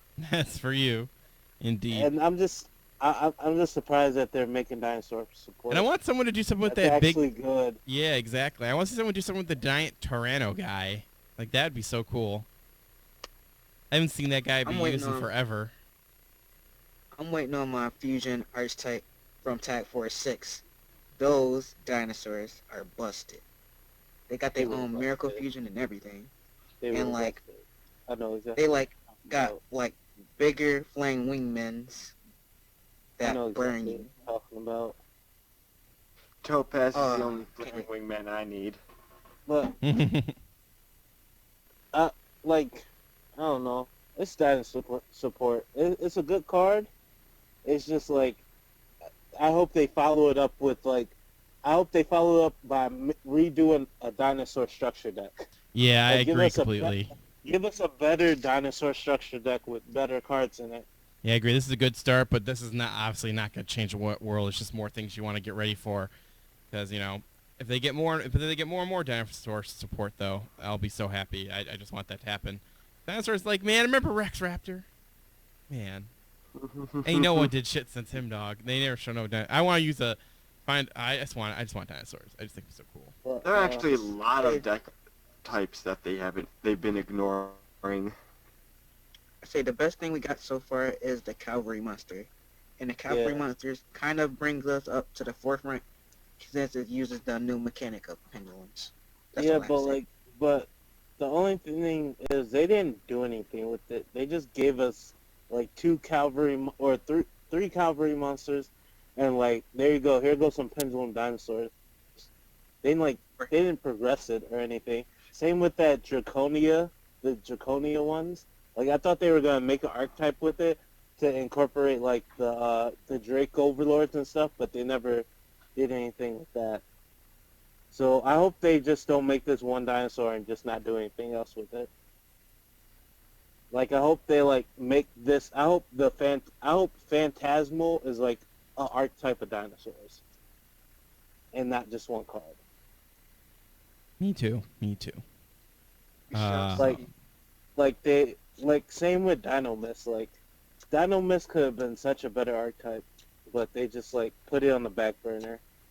So hopefully they do what they did with Ignites and make a better Dino Mist deck, like they made with Metaphors. All right, moving on to our next one here. I know you had a couple things you want to talk about, Steve. I think you had the Skull Servant card next you want to talk about.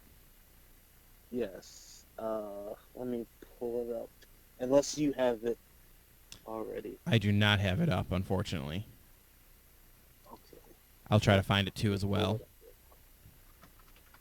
Yeah, because I remember I saw it at a glance. And I just remember that she was cute as fuck. I never thought, I was like, oh, look at that cute little skeleton girl.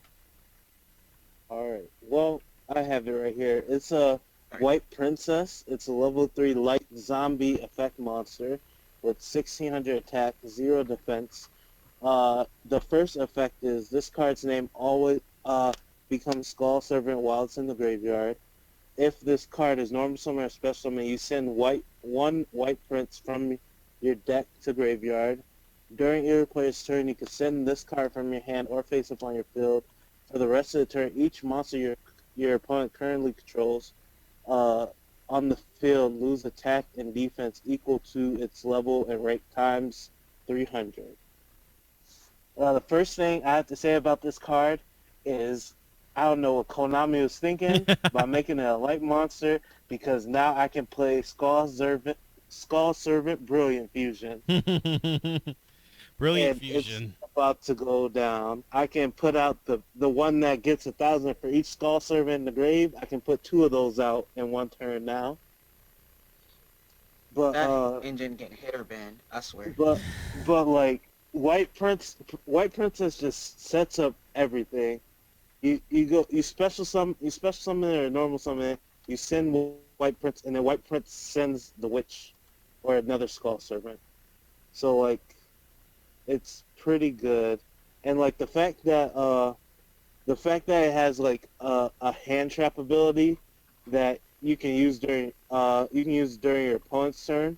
So like, let's say somehow they can beat over your one Skull. What's his name? Skull King, or the big skull guy that gets King of Skull Servants. King of Skull Servant. And you just picture and be like, "Oh, I'm sorry, you're weaker than me now. Get wrecked." Get wrecked. It's just a really good card, and with the Brilliant Fusion engine that I'm gonna incorporate the deck with, it's gonna be insane. Yeah, it's gonna be definitely strong indeed. It's definitely gonna be a one of the top 5 rogue decks of my fancy dancy. Yeah, just because they naturally already have that weird ability of like, I'm going to make a big guy that's going to, clear field and attack directly, and they have that. Now when you incorporate the Brilliant Fusion, like seriously, Brilliant Fusion, if you can throw in anything, it just improves it so much overall. It just blows my mind, Yeah. Konami. It's just, and then on top of the Brilliant Fusion, you can play a Chaos version of Skull Servants. And like play like Chaos Sorcerers and BLSs with this monster that's like already big. Which is nice, having being able to throw in those options in there.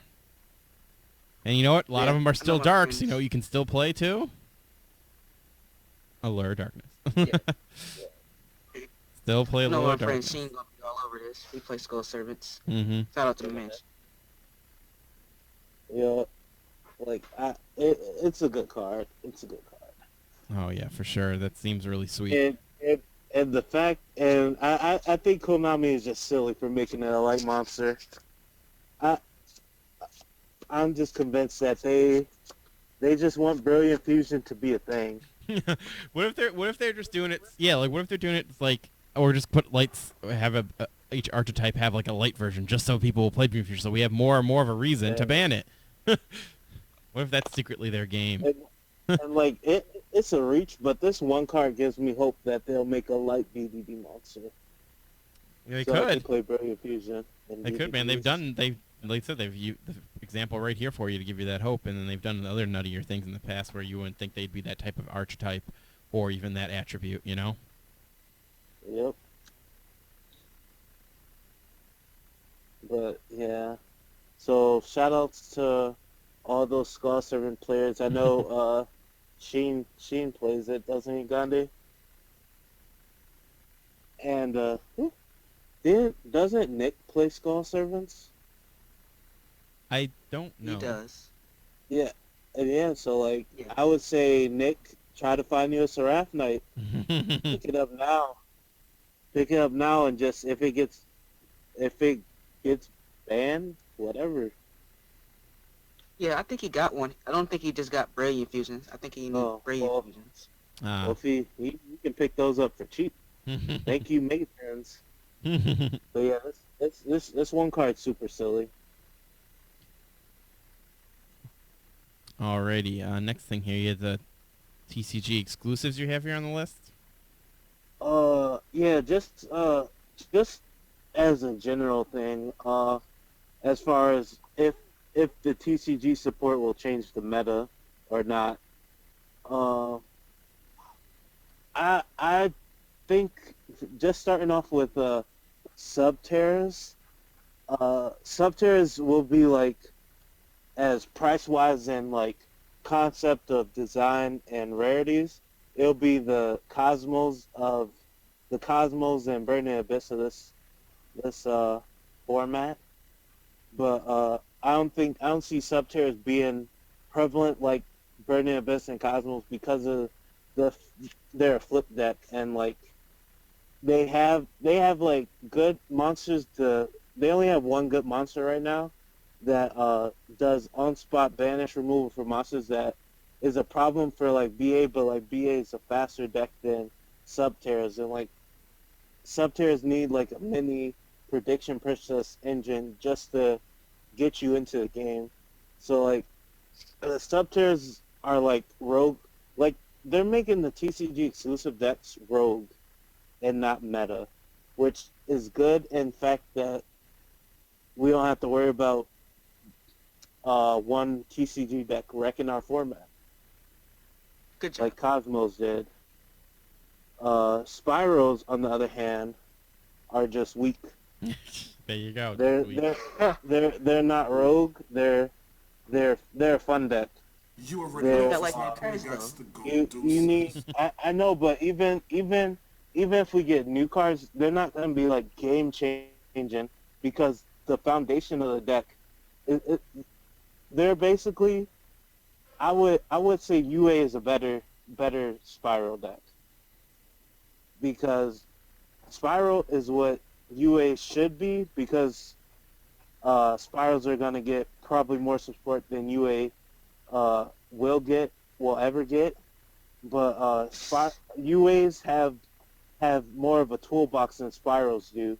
Like their big thing with Spirals is let me summon this super agent, boost up its attack with the droid, and hopefully attack you for game. But if you can't do that, then like you're not doing anything. And like you have to play all these like roundabout engines like synchros or synchrons and like speedroid teratops just to like do something with the deck now. I don't see like come November, I don't see the new support being like a factor to make the deck like powerful. Like Subterras could get like one card that makes them like really powerful and they become like a tier 3 deck. But like Spirals have like a lot of work to get to UA level because like UA is like you can go to a tournament or a regional with UA and like stump people because they're like, oh, I forgot what that deck does. I don't have outs for it and beat you with it. But Yeah. you can't do that with Spirals. Yeah, but I say as of now, yes. Come new set release, that might change. I say we need a Metal Gear and Metal we Gear. need a big boss. Like and if you see all the leaks of the sneak peek what do they call it? The set list? There's no I think there's one synchro monster that's supposed to be it's supposedly a Subterra monster like so I think there's a synchro monster that's supposed to be in the TCG exclusives, but it's rumored that it's a Subterra monster, and like Spirals aren't getting any extra deck support. I think they're getting like 2 spells, as far as like how if you just like predict where on the list you think the card will be. I think they're getting 2 spells and like a monster. But like even then, they don't have any extra deck support. They don't have trap support. Even Subterras, I don't think they're gonna get a trap support. But like they have traps already, like Burst Rebirth. They have Yeah, spell cards yeah. like Book of Eclipse and all those that just make the deck better. Spirals, all they have is Machine Dupe. And Machine Dupe, actually, Doop. I like Machine Dupe in the deck, but like if you're only gonna give us like 4 monsters, Machine Dupe does nothing for the deck. It just like tutors out all your monsters, and like you have no like late game play. Like it's just like a one hit wonder. It depends on how you build it. I think Spirals has as much potential as Subterra's to be a control deck. Just some people just played it faster with neat, cute interactions that they have with the Machine Dupe combo and a few other cards. But if you really look at it and just look at it for what it is, it's Esminat Spy. You gathering intel and Yeah. you're doing things covertly. So that to me tells me that you want to set up with it. But like their setup game is weak. Like the droid is good because it lets you rearrange your opponent's deck so you know what's on top. Then you get the super agent effect because you know what's on top. And you summon him, and then quick fix gets you that combo, but like that one setup is good, but it's also weak because there's no like back play. So like I hope they get good support, but like if they don't get good support to help their setup game, as you say, get better, then they're just gonna be a shitty, well, excuse my language, but like a really bad UA deck. You can swear on the Cheers. show. It's okay. There's We're a- rated M for mature. A shittier But UA anyway, deck. there's like a few things we're missing, or there's a lot we're missing with that deck. For number one, a boss monster. I predict that's gonna be the Metal Gear. Metal Gear. I hope they get a boss monster because right now it makes it seem like that one super agent is the boss monster.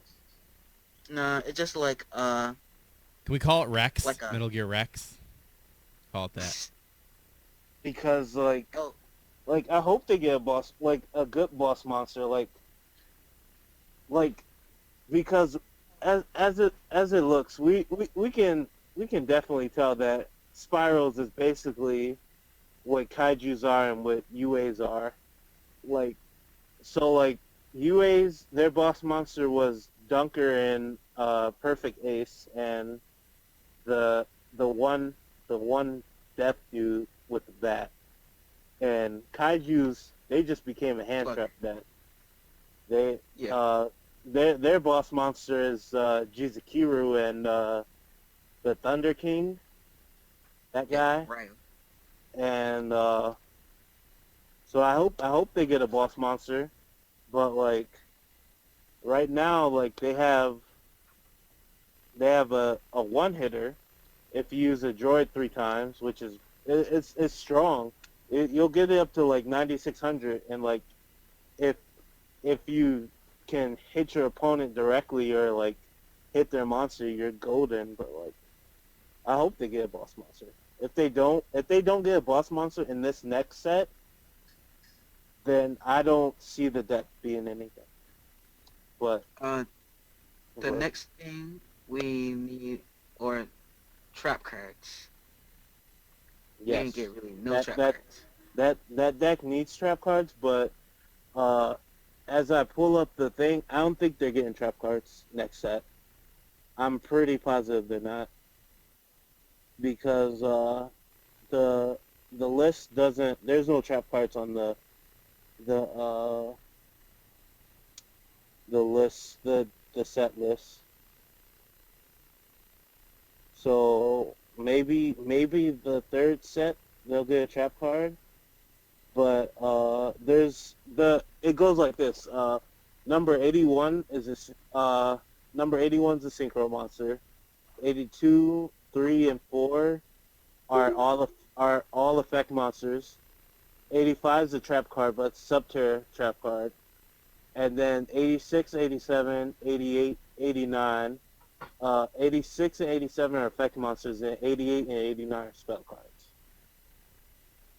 So just going by previous sneak peek lists in their format, the main deck, the main TCG exclusive deck is Subterras, because they get more support. And it's always in order. And then the back burner TCG deck is Spirals. So like next set, you're getting 2 more spell cards and 2 effect monsters. So hopefully one of those monsters is a boss monster. Either that, also, if one of those spell cards is like a Cosmo Town, that would be boss. I don't think the deck would. I mean, like, I don't think the deck would need a Cosmo Town because you don't have like enough monsters. You still won't have enough monsters to like do anything. I think if one of the spell cards would be like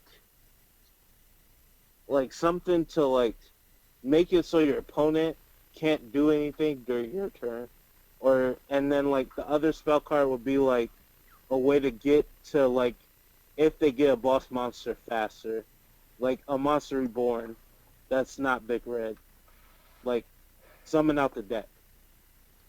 it'd be cool to get like a searchable mind crusher or something like that, or something along that line that lets you see more of what your opponent's play is gonna be, Yeah, and like just to better counteract. if the spell card, if like I would, what I want the spell card would be, is I would want to rip out, I would want to call a card and rip a card out your opponent's hand if they have it. Like you get to look at your hand once per turn, like pay 800 during like the end phase to keep the card alive, because the card would be super powerful. But if you control a spiral monster, activate the card. You can only activate this card once per turn. Declare a card name, either like it can say from the hand or the top of the deck. I will want it to say from the hand so I can rip cards out the hand, and like instead of like sending it to the graveyard, I will want it to shuffle back to the deck, because I don't want to give my opponent a graveyard. And Yep. Or like better yet, and pick a random card from hand and put it on top of the deck. that too. Yeah, It'll putting be him the back a same turn, thing. that's not too bad of a thing. And yeah, like and in that regards, then you could play generic traps like what Johnny used to play in his Volcanics, Eye of Truth. Ah, play that Eye of card. Truth, the classic. Let's look at that And hand then- all the time, baby. But Yeah, then you could play Mind Crush too. Like right but now the you boss- yeah. Go ahead. Oh, I was about to say right now you play Mind Crush because you can basically you'll know what the next 3 is because the jet stacks 3 of your opponents and you'll just know what their draw. I was gonna say you can play this old school card called Conscription. Some of y'all may not know what that is, but it's basically this.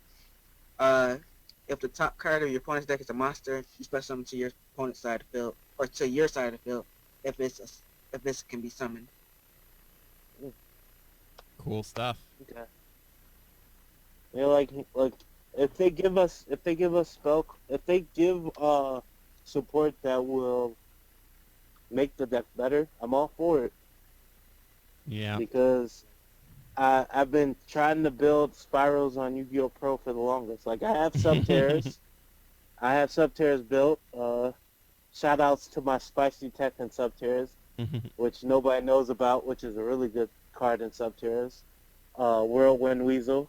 Shout outs to the Weasels. Because it's a flip monster that you can summon off prediction shit, and when you flip it during your opponent's turn, they cannot use spell or trap cards for the rest of the turn.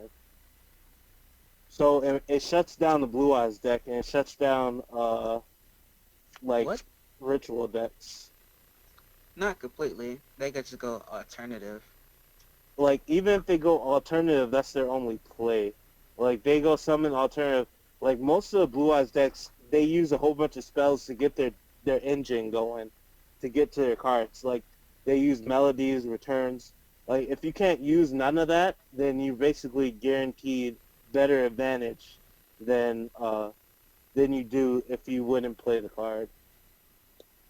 And against the Herald deck, it's an auto win because they can't use spell cards and they can't summon it. Well then, Makes that sense. was an interesting talk indeed. And TCG exclusives, you know, I like I said, like you were saying, yeah, if they just give these things more support, I'm all for it as well. Because I like when TCG exclusive cards become like really high up there and really popular. It's like, yeah, TCG's got something those OCG people don't got, and then they get them a little You know- jelly. They might get everything first, but we got something for once. Yeah, and speaking on the lines of old TCG exclusive supports, Cosmos right now is apparently wrecking OCG formats. I can imagine, yeah, It's one of the big four. indeed. Yeah. But it'd be funny if Konami make a joke card like Kojima betrayed us. It just got like a trader card in the archetype. That would be That would be funny. That would hilarious be funny viral. indeed. More Konami references from their dead video game. That would be really cool.